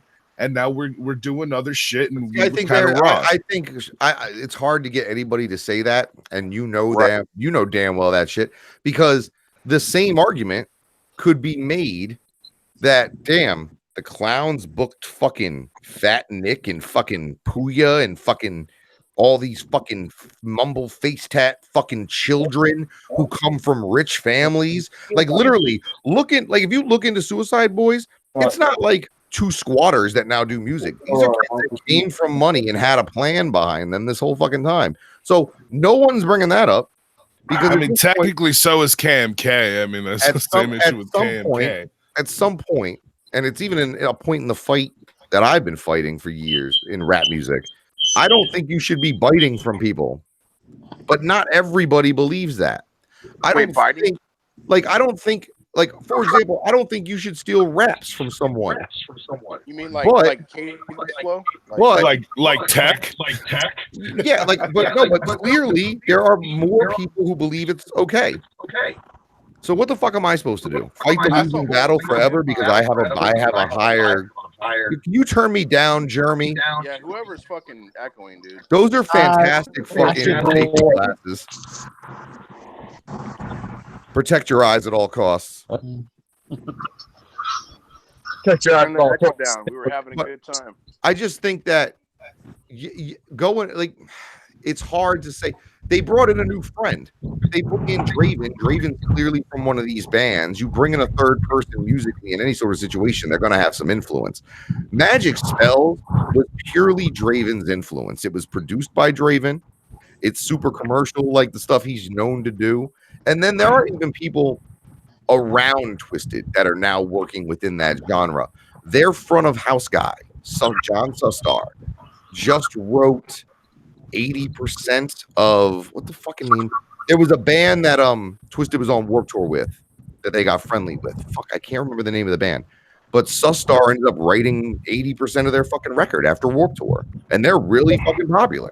Oh, wasn't that the band they were going on like right before, Yeah, right after? before and Yeah, right I after. don't know the name of the band, but I know who you're talking about. Okay, but my thing is he's getting production credits on an album for a band he didn't know. So Twisted is doing what they can to make sure their entire team is prospering. This is not about Jamie and Paul and just them prospering. This is about the guys who've been given their fucking 10, 15 years to these guys prospering now as well. And But being what able about to Defect and Badmind and all them? Like they're not sitting out there with new houses and shit. What do you mean? They got M&E Beats, which is more than a lot of fucking nobody not selling nothing producers. And yo, let me tell you, if you're not taking advantage of M&E Beats and you're a rapper, you're silly. Because for $25 you can put Produced by Monoxide Child on your record. Well, that probably wouldn't work out. Oh yeah, Steel City Dimer. The band's name is Motionless in White. Yeah, Motionless in White. Chris Motionless is the lead singer. Thank you, Steel City. Every time I hear it, I remember it. I just found Magic Spells to sound awfully boring compared to their other rock. Bro, I showed so Magic Spells first came out. Satellites to be fucking mighty boring. When Magic Spells first came out, I showed it to my girl. I was like, check out this new Twisted track, and she went, "This sounds like shit I listen to." I was like, I know, You didn't find right? Magic Spells boring, Chuck? Come on. Magic Spells was not for me. I made no qualms to that. Magic Spells was not for me. The rock shit on that record was not for me, but I felt like there was enough hip hop shit to even it out to some degree. And for example, and my thing is, you can say what you want. They gave you that record, but on that same day, they also gave you Church Azul. That's the way I'm looking at it now. Is that they just added to the menu? They just added to the buffet. I don't have a huge problem with Zool. I feel like they're kind of Bedlam light at this point, but I do dig some of their shit. I'm not really a fan of Zool, but you guys know by this time I don't really care for 99% of horrorcore music. Yeah. Like that shit's not for me. You know what I mean? I don't like horrorcore. Right. It's some of the, like, as far as I'm concerned, horrorcore is like up there with like the corniest shit to ever fucking exist. And unfortunately, when it comes to Zool, like I honestly believe these dudes are like the poster boy for horrorcore. They're literally like the 5-finger death punch of horrorcore music. No, you can't say that. That's good for some people, though. Some people like it. Yeah, so 5-Finger Death Punch sold a lot of records. They were a huge fucking band. I'm not saying they're not successful. What I'm saying is, to me, 5-Finger Death Punch was a very processed band. A very fucking like bunch of dudes in suits were like, okay, we need to make like the perfect fucking metal band that's gonna relate to the kids. We need to give them a hardcore name, 5-Finger Death Punch, and just like that whole the way they do their music. And some of the lines in their song are such like 15-year-old rebellion type shit. Like what? And I'm just like what? I'm talking about 5-Finger. Oh, 5-Finger. Right? Okay, I agree with that. All right. So then you have Ali Zool, right? Okay, we need the perfect fucking horrorcore. Okay, so first of all, our name is gonna acronym to AXE. Okay, there you go. That's number one. Church of Zool and all this blasphemy like a motherfucker. No, they bought a church. You realize that they actually. No, I understand that, but what they purchased an actual church, and that is now the office recording studio in the warehouse. The thing about Zool is you have to start talking about Zool in the terms that you talk about Twisted and ICP, because Zool is a standalone entity at this point. I know they are. People, I mean, people were fans of them way before the fucking Magic Ninja deal and stuff. Ouija's a standalone entity at this point. Right, yeah, he is. But I've been hearing about Zool for fucking years. But the thing is, I was just never into it. I still ain't into it. And I wasn't into it when I heard about it, but when I saw it, seeing it was another deal for me, because it was like, oh, this could be really super bad. I was like, this could be fucking awful. I was like, this could be awful. And when I went and saw it because of the free food, which was the only thing that drew me to their fucking stage show, and I saw what they were doing, and I was like, damn, they're on the line of where this could go bad. And they're not bad, because every so often they take it all the way back to, yo, we're joking. Listen, whether you love them or hate them, you cannot deny the marketing prowess of the Forever Face. I'm just saying. True that. Right. Hell yeah. I'm not saying it's not marketable. Just like I said with Five Finger, extremely marketable band. Right. But it seems extremely artificial and like it seems extremely processed to cater to the taste of a certain crowd. Procedural. But procedural. And my so argument Axe is the same for me. My argument That's how I against feel that with is, yeah, that. It's hardcore. Axe is procedural horrorcore. I like that procedural horrorcore. That's what I mean, and I don't like procedural music. But okay, by extension to that, though, what is the Transformers band? Is that procedural cartoon? Like I don't like them either. What about the There's no real, like them or not? Like them or not? It's music that is resonating with folk, right? And the gimmick is adding to the experience. Having a gimmick for gimmick's sake, ICP Fago was never a gimmick. Fago was an addition to the overall experience. Exactly. All the Zool stuff, the masks, all that shit, the Zooligans, it all adds to the experience. But in my opinion, Clownvis doesn't add to any experience. He just fucking is a Elvis impersonator with clown paint on. That's a fucking. That's a sub. We spawned so much weird shit. Yeah, that's I mean, Clown. You can't take fucking responsibility for Clownvis. Yeah, you can't take. I mean, Clownvis was around. I saw a fucking Japanese fucking Elvis impersonator when I was in Taiwan. Like, this is a worldwide business of different types of Elvis impersonators. There's mime ones, clown ones, dead ones, zombie ones, fucking young ones, fat ones, jumpsuit ones, dead on a toilet ones. That's dope for him. I'll put it to you like this too. That's the way I look at it. Is that it's that? But let me put it to you like this too, Chuck, and maybe everyone will be shocked by this. But one of the few people I actually felt in the underground who actually did like gimmick shit correctly, and it seemed a lot more authentic, was Gmo Ski. You know, when he did that Final Boss 2 track. He did. That was good. Oh no, that whole 8-bit, I think that whole 8-bit filth was fucking good. Just the fact that you can take one subject matter like that and concoct a fucking storyline. But the thing is, that Final Boss 2 track, it has certain lines and certain shit in there that unless you're a big fan of certain games, you're not gonna understand. But if you're one of those fans that like you played an entire series of a certain game, you caught that reference. And I still think that him flipping that at on that last track of the I gotta go track the hero down, where he, you know what I mean? He kind of flipped the whole thing. I thought like that was wholly underrated, to my opinion. He's got some complaints. I don't know if you've been watching his game streams. Yeah. He had a game stream. No, not on you. Oh no, sir. This is why I'm saying you need to be keeping your eyes open. No, he did go off on me. He might have went off on you, but I played the clip on the show one time. Oh no, he was talking about how his record sat around for a year and a half. Right. Which everybody in the know knew about that. And to be honest, it may have made his sophomore effort a little stale, especially with the fact that they allowed Zool to drop 2 records in 6 months. On the side note, if Gmo's work is there, why aren't they letting him dropping it? That's true. On a side note, I mean, strategic manager. Strategic planning. Yeah, that's the other thing. Magic Ninja's got a skeleton crew of guys, and you know, you got 9 fucking rappers you had 9 rappers at one point. It was enough to field a fucking baseball team. You can't have one artist manager. You can't have one agent.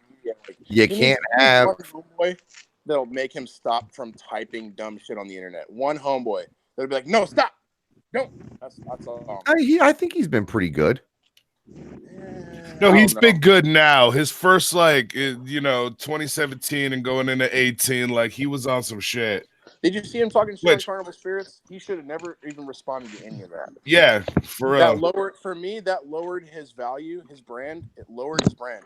Like, don't respond.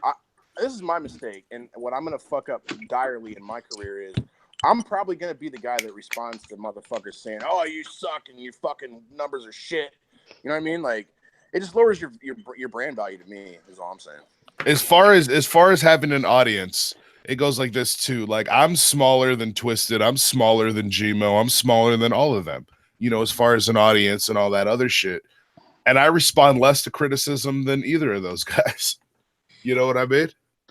Yeah, G came from an environment where the criticism was real heavy from everybody, and you had to stick up for your fucking self. But the way he used to do it back then was different. Like he used to once he got signed, he didn't let the signing change who he was, which I appreciated.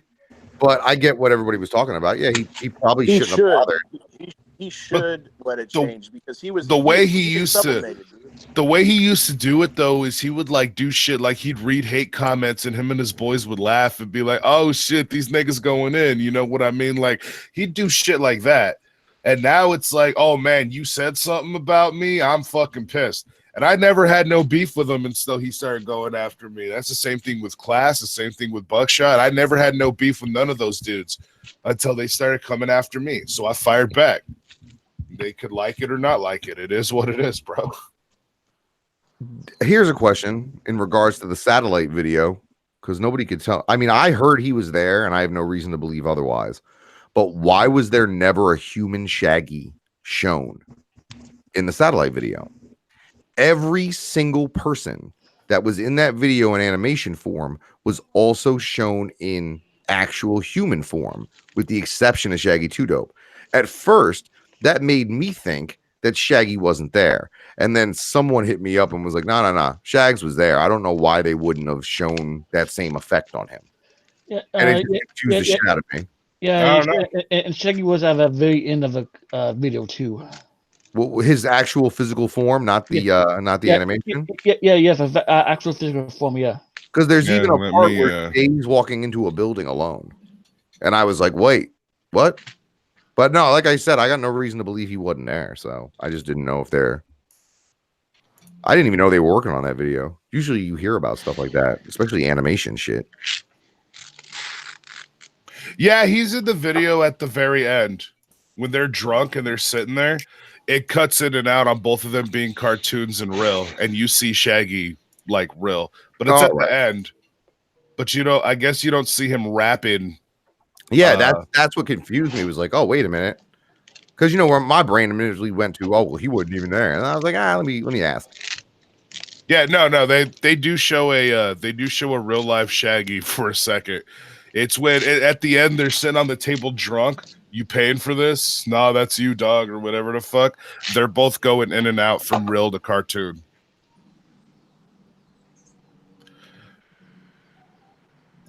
I will say Satellites is probably one of my least favorite songs. Yeah, I'm not a huge fan. On that album, along with like Game Over. I don't care for that track. So it is what it is. From what I heard, Tech had a kind of a, now that the tour is essentially over, I guess I can say a couple of things. Tech's crew somewhere at one of the shows picked up one of the openers. I forget even what city it was, but I know that happened. Wait, what happened? Strange crew had to put their hands on somebody. One of the openers in one of the cities. Hold on, I'm trying to find out exactly what city it is. Let me look at my fucking text messages.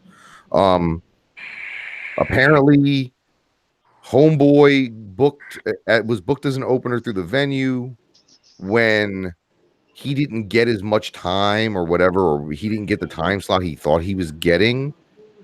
He got really uppity and real loud about Strange Music and their staff, and I guess they had to put fucking hands on him.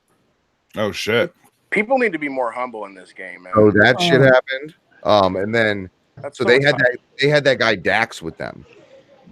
Anybody familiar with Dax? Dax is dope. Okay, Dax is not dope. Dax is fucking garbage. But really, Dax is garbage not as a rapper or as a human. Both. He wrote no cap down on a piece of paper and said, "That's my fucking chorus. I have to read that." Well, the last time I saw Dax, I'm very unfamiliar with Dax, but the 2 Dax songs I saw, I thought were dope. He's had a couple good tracks, but overall, he's fairly trash. So he got signed, I heard, quote unquote. But what it was he got signed to distribution. This all It Goes Up thing, the reason that they called the Tech Tour It Goes Up is because in the fall they're going to be announcing It Goes Up, which is going to be like an independent, like TuneCore distribution company for the underground, where anybody's going to be able to get help with their distribution and shit through Strange through this other entity here. So Dax got signed to distribution, not to actual Strange, which is good. Dax puts out a song called Thanos, where he basically scared all these motherfuckers online to troll him. So they were in Worcester on the 9th, or no, I'm sorry, the 8th of June. On the 9th, me and somebody on Tech Plus were sharing 1, 2, 3, 4, 5, 6, 7, 9 different diss tracks that all came out on Dax on the same day. And I guess you dissed Dax too? No, I didn't. 9 motherfuckers did though. 9 people did, including Put your hand up in the chat if you want to hear Chuck Reeves diss people. The only person that's ever really had to deal with me dissing them, and that song is out there. If you do your Googles and you YouTube, there's a song called "Damn Sam" by Big Juicy, and I diss Fury.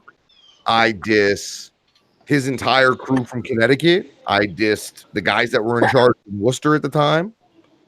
That's the only time I ever really dissed somebody. But that track's out there, and in my opinion, that track's really good. What did you think of the Crimson diss? Don't tell the truth. I know you saw it. I like it. But that's another motherfucker who, like, him and Tony DeYoung are going to end up going on tour together. Do you know who that is? No, Crimson asked me to do music with him, and I told him no. Tony DeYoung is like another rapper who was on Dr. Phil. He's actually from here in Mass. We don't let him do shows. But he's got a thing about underage girls. That's why he was on Dr. Phil. Hey, that's why he was on Dr. Phil. Here's something directly from you. Oh, wait, hold on. Wait. Hold on. Okay, go ahead. Okay. Go ahead. I just said I don't know if I would have this opportunity. Chuck, so with all the underage stuff, I gotta ask you, what'd you think about that last song on Fearless Fred? I didn't hear it. What was it? What song? I Like It Rough. Oh, what, the fucking panty one? Yeah. What was he screaming panty? No, I didn't listen to it. I'm not something you may not know about, Chuck. I've never been a fan of music that I consider to be over sexualized. Right. So basically, you don't like Too Short. No, that's Pimp Talk. Pimp Talk is different. Okay. Like, for example, I have a friend who put out a fucking record called Slave Cage. I refuse to listen to it because I don't want to hear you rapping about BDSM, my dude. It's bad enough. It's bad enough that I know you keep your girlfriend in a dog cage because when I come over, I see the dog cage. And you don't have a dog, so I get you keep your bitch in a cage. I don't need to hear you rapping about that shit. Even at one point, Dope Men, the group I was in, we had a song called DTF that we did live one time. And after I did it live, I looked at Duddy and I said, I might pull that piece of shit from the album. I hate that fucking song. You're like, ew. It's just overly like, I'm not that dude. Like, I never been that dude. Well, the reason I ask is, do you know what he keeps calling the girl in the song? Runaway. Oh yeah, because she ran away from her fucking husband. Is that's a Tippy reference, dude? Like, is we it? See that, dude? We still see Tippy's ex-husband. Like, shit, he'll probably be at 656 Fest. Yeah, isn't that? Isn't he Examiner? Yeah, Examiner. Yeah. One of his dudes. He's actually dope. One of his dudes, Brody James, is really on the rise right now. That is somebody who came up under that crew. But from what I understand, that's how that whole thing started. Was Examiner did the dumb shit. Examiner said to his chick, "You should hit up Violent J and try to push our music on him." And what turned out happening was she got some of the Duke's dick. So that, like, he fucked up his own marketing plan. He had to know that was going to happen. She told me a different story. So, well, what I hear from them, I talked to Becky, like, not on the regular anymore, but I mean, I've spent a couple hours with her on the phone and shit, and she's told me the whole story behind that. I want to know how she got Jay to pay for a new video when she hasn't even finished the recoupment on her original fucking contract yet. Yes, she has. Did she finally? Because when I talked to her, she said she hadn't, and it was going to be hard for her to get her recoupment back because they weren't carrying her shit or her CDs. Yeah, she was. So I remember at some point she had, like, I forgot how much it was. She was getting close to, like, zeroing it out, and then, like, starting to get a check, and then I remember talking to her one time, and she was happy that she started to get a check now. Well, no, that's the thing. When she Good for left, her. when she left, Joe gave her masters, which never should have happened. So I don't know how they got the recoupment back because she had the masters.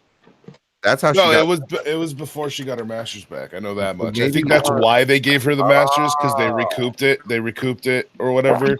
There you go. I have no problem with that. I'm working on my comedy shit, and part of the comedy shit to some degree is I can put a record out. And Are you working on 45 minutes or what? I'm working on a half hour, and then I'm gonna do probably a half hour, and then I go to shows and I do what I consider to be David Blaine street comedy. All right. Like where I talk shit to small groups of people, and I want to get some of that too and add that into it, and then do some radio related skits and shit. All right, so Raya just got this through. He said he wants to make sure he has a chance. I have something now that I want to ask you about. So, as a conspiracy theorist and as a comedian, what do you think about yesterday's revelation that somehow, some way, Alex Jones submitted child porn in his fucking Sandy Hook? Yo, no, like, come on now. We at this point. How ridiculous does that sound? Here's the thing. At this point, shit is so stupid that it's right in front of us. It's right in front of us. It's like literally they took Julian Assange into custody 2 fucking weeks ago. That dude been dead. He's been dead. They're never gonna mention his fucking name again.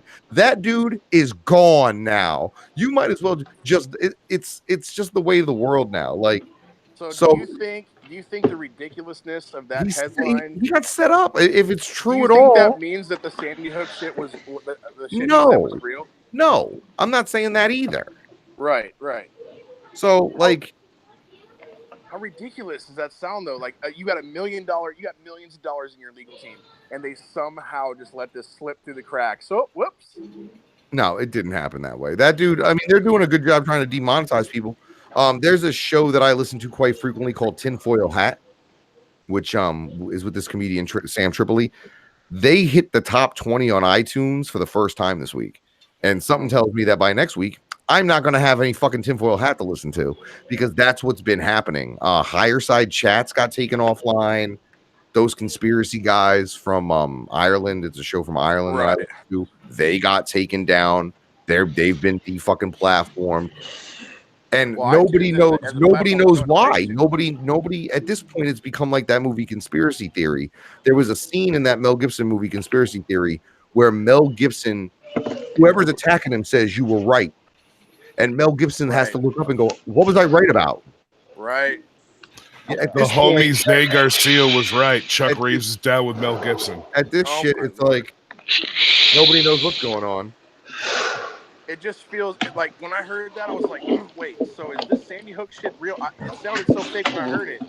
But goddamn, when you start having CP showing up through fucking $1 million lawyer teams, that just seems like it's not like Alex walked up with a flash like, oh, here you go, I'm sorry, here, like, let me submit evidence to my opposing lawyer. Like, that's not what happened, dog. That seems so ridiculous to me.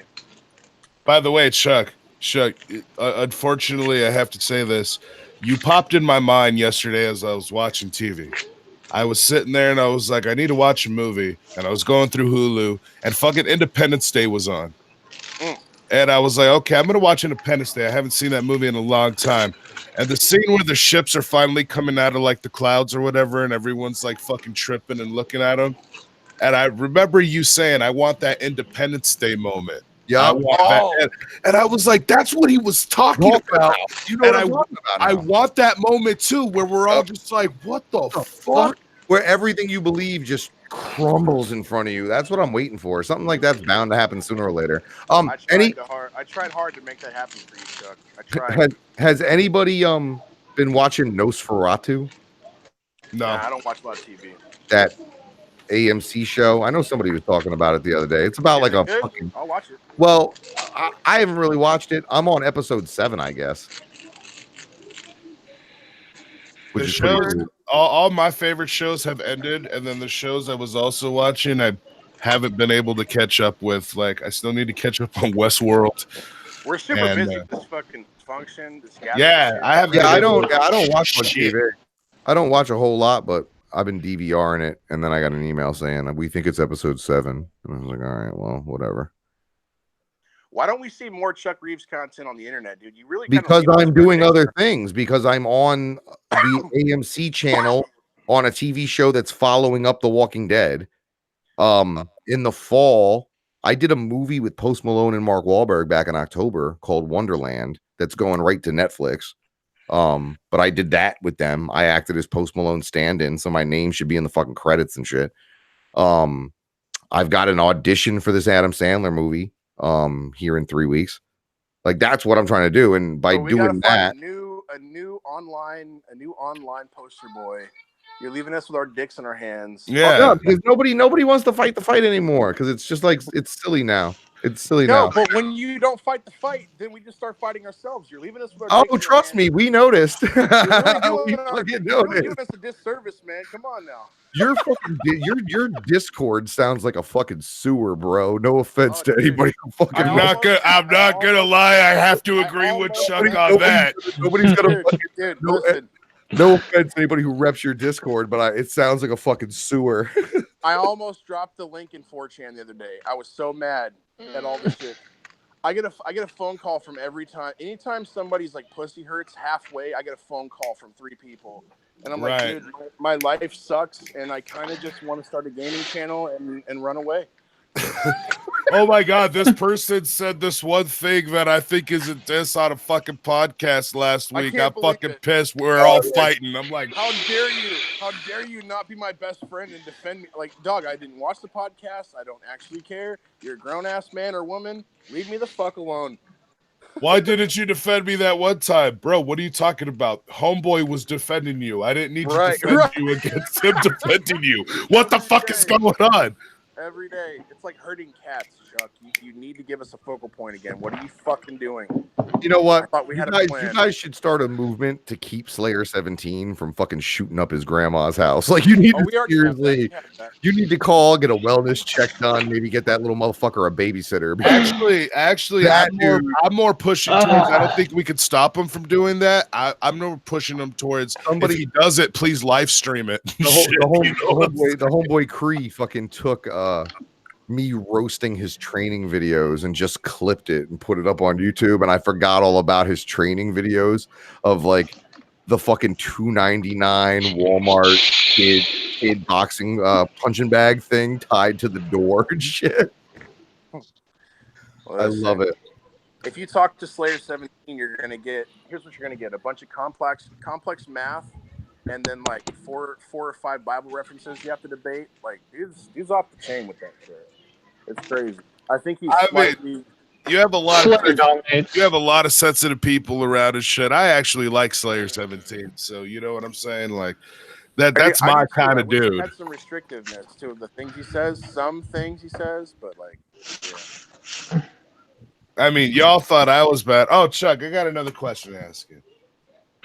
So, I mean, it's possible the Ghetto Boys obviously won't be at the You're gathering. going to get Willie D by himself because fucking Scarface is running for city council. He's not leaving Houston. Okay, so let me ask you this question. If we get Willie, I really hope we do get Willie D by himself. Will you consider me the winner if Willie D at the gathering performs a certain controversial song that he made back in 2016? Maybe. It's called Coon. Oh, well. Do you know that track? I am not familiar with too much solo Willie D, no. Okay. Listen to it. It's amazing. I will advise you at some point, just go on YouTube and type in Willie D space. Okay, Coon. that's different to me then. See, but that's different to me because there's an Ill Bill track that you should that you need to look up that I'm not even gonna say the title of. I can't believe he said the title of it. But you know what I mean? Like, that song's really, really good, and nobody had a problem with it. So Right.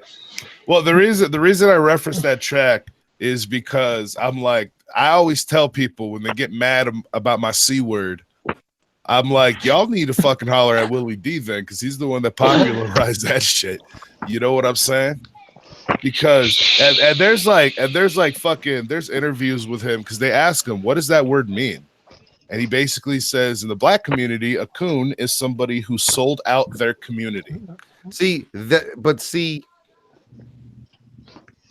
If you ever meet where I'm Ryan, from, that term is Uncle Tom. It means the same thing. It means the same thing. No, but I know better than to fucking call somebody that either. Yeah, right. You're not black. Like it's an insult. Like I'm not saying it's not an insult. It is an insult. That I would even bestow that upon is super short.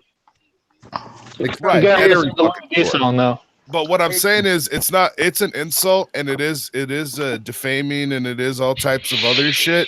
But it's not a white on black insult. It's not like a black on black. It's a black on black insult. And I just took it to like I tell people this, like when people ask me what does coon mean, I say, okay, coon is literally the fucking equivalent of a juggalo, calling another juggalo a juffalo or a juggaho. Coon is juff in our world. You know what I'm saying? Well, Straight in up. your world, because you're a black, white. Hey, Chuck, you know those fucking creatures that come to be in Rick and Morty that shouldn't be, and they're like those weird. You know what I'm talking about? They're like, I shouldn't be. Mr. Meeseeks, yeah. When you meet CPN in real life, you'll see he's got a red beard, a black afro, and a Mexican face. And he shouldn't be. And I really shouldn't be. That shouldn't be. No, for real. No, dude, the guy's not a white guy. You can tell. I'm like the farthest thing from white. One day you'll meet him and you'll go, God damn, that camera does you no service, Mr. MAGA hat. That's a fact, brother. You know it's true. You know it's goddamn true. That's why I wanted to meet you at the march. So you gotta understand. The MAGA hat was probably one of the greatest decisions I ever made to wear on fucking camera because it just boosted the fucking. Right. Oh my god. If y'all think you know how to piss people off, I'm like, sit down, little boy, watch this shit. What a lot of people don't get is that we're just trying to piss the world off because we're juggalos. Like all of us. Some people just want to watch the world burn, bro. Right. It is what it is. When people are like, why are you doing this to the juggalo community? I'm like, this city deserves a better class of criminal, and I'm gonna give it to them. That line means so much more to me now, bro. That's what's up. Welcome No, to Chuck, I don't know if you've heard this. Hey, Chuck, I don't know if anyone has gone back and tell you this, but I've said on my show for the past month or two, we miss Chuck Reeves. We miss because there's one thing I gotta say. As much as fuck shit as you've done, I'm not gonna say I haven't done fuck shit either. Me and you are on crazy levels of fuck shit. Your fuck shit has a sword stamped on it. My fuck shit has a hatchet stamped on it. Yep. Me and you are the Paul and I am the Joe of fucking YouTube juggalos. Let's just be real about that, right? Like, would you at least agree with that? I will agree with that. Okay, okay. Shaggy, please make me meet the difference is I would never go to somebody. I won't show up at somebody's office or their fucking house. What I will do, however, is I will go. I can't believe you didn't jump on Hot Wieners, man. I was hoping you would jump on Hot Wieners because Hot Wieners was like a thing for a whole week. And what the Hot Wieners was, the clowns played Providence. The building connected to the venue is a hot wiener place that sells what we call hot wieners. I'm not allowed in the venue because I robbed them. So I made it clear that I'm not going to go to your show. I'm going to go have fucking hot wieners next door. So I went live eating hot wieners 4 fucking feet from Joe's butt and made it clear I'm in the hot fucking wiener restaurant by myself with some hot wieners and coffee milk. Come on through, air your fucking grievances. You can get here in 3 steps. This is a landmark episode. I know. Right. Hot wieners. Tales from the Low podcast. It's got Maximum, CPN, and Chuck Reeves all on the same show, talking fun shit. Well, anyway, Chuck, the reason I'm saying we miss you is because now that you haven't been doing shit, now the crazy people have fucking aired themselves out. I know. I got this zanned out fucking bitch that oh my god. Let me tell you, I'm not even gonna mention this person's name, but there was someone out there who, because I'm not even gonna mention this person's gender. That's how fucking afraid I am of what this person may fucking do.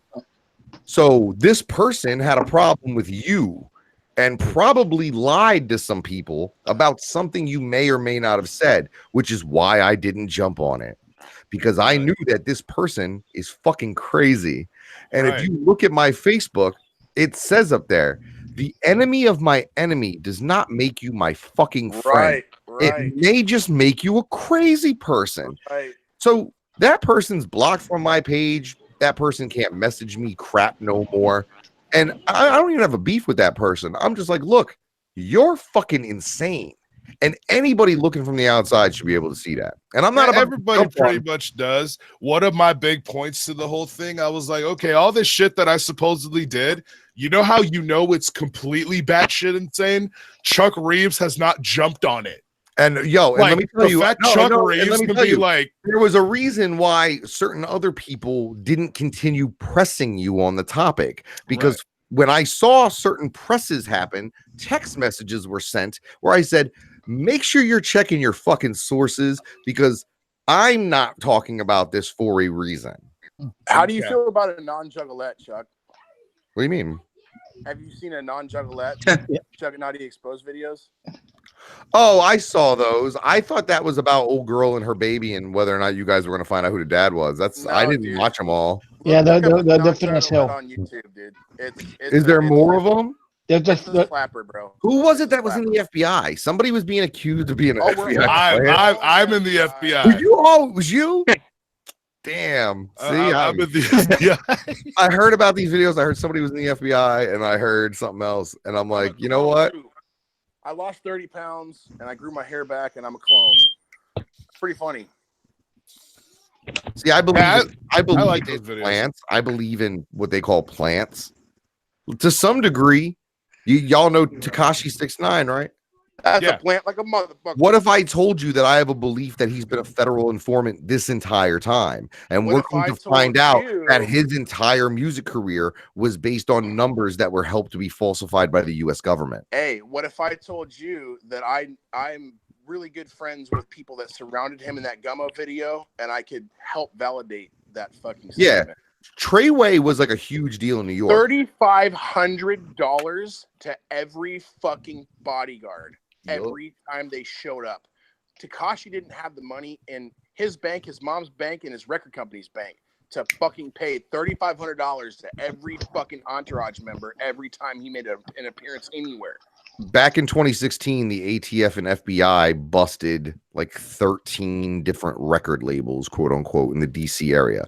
The way they did this was the FBI bought a recording studio and they started a phony rap crew.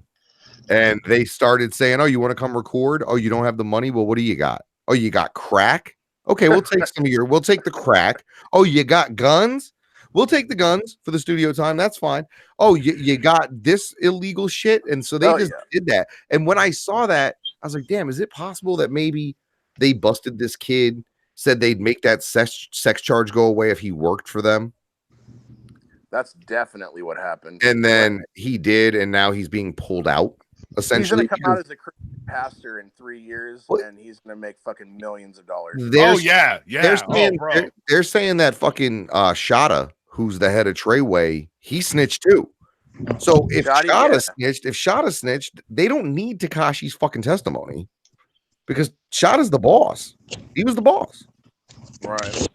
I had to drop my address. You know where 6ix9ine at. But Treyway was like terrorizing New York. Treyway was a huge deal. Now they're not anymore. They're gone. So yeah, I unfortunately do not follow the hip hop community on that fucking I just follow crime. I just got to keep a lookout where the fucking cops are going to be. And if they're starting to pretend like they're fucking rappers, then that's fucking important to know. Oh, definitely. Right. We're all cops. We're all fucking. We have FBI handlers and CIA handlers because we got Marines working with us and shit. Like, apparently, we're here to make the downfall of the Juggalo world. Make sure you come out and get your mandatory Juggalo fucking microchip implant this year at the gathering. Right. We're trying to make it all happen. They're giving everybody hepatitis B vaccines as you guys go in, and they're gonna have microchips in them. That needs to happen. That really needs to happen. It should be like you should have like 8 fucking vaccines just shot in you as you walk through the gate. Sunday afternoon, somebody needs to get in a helicopter and drop Plan B from the fucking sky. Oh man. Just sprinkle it. Just sprinkle it over the crowds. Plan B. Yeah, that yeah. Oh my god. A couple things of interest that I saw at the gathering. Make sure that if you are so inclined, see my boy Problematic, who came in second place in demo jams. Fuck how you feel about me. Problematic is dope Boston hip hop. Make sure you're checking out Token, who's performing on the main stage. I think the first night. That motherfucker's a beast and he's crazy and it's a good time. Token is dope.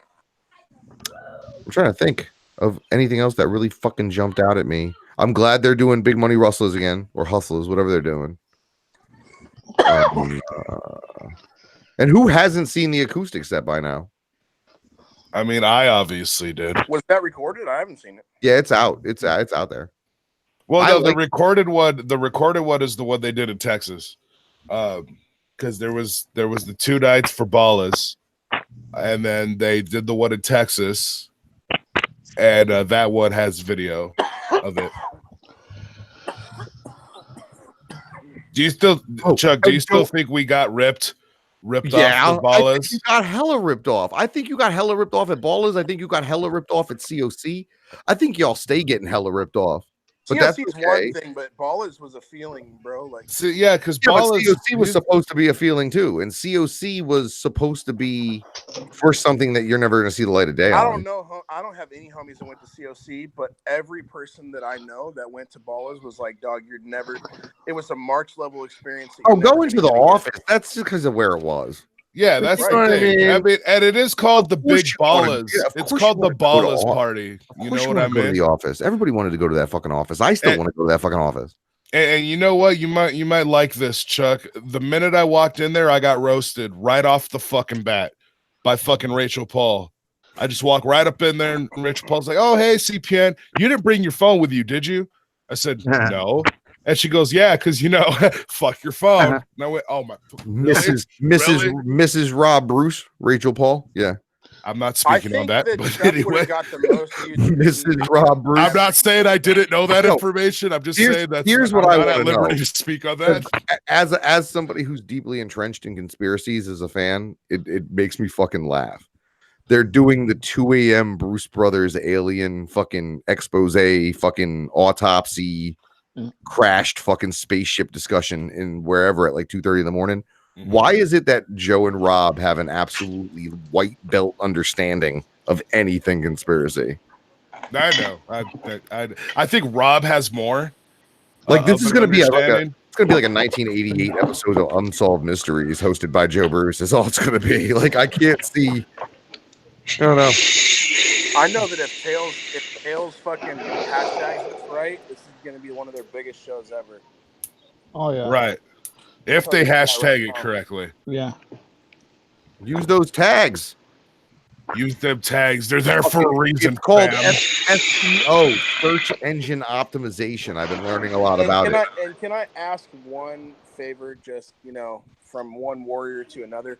If you're gonna send me text messages, please don't block me. I do that. I'll send you a text and then immediately block you out so you can't return it.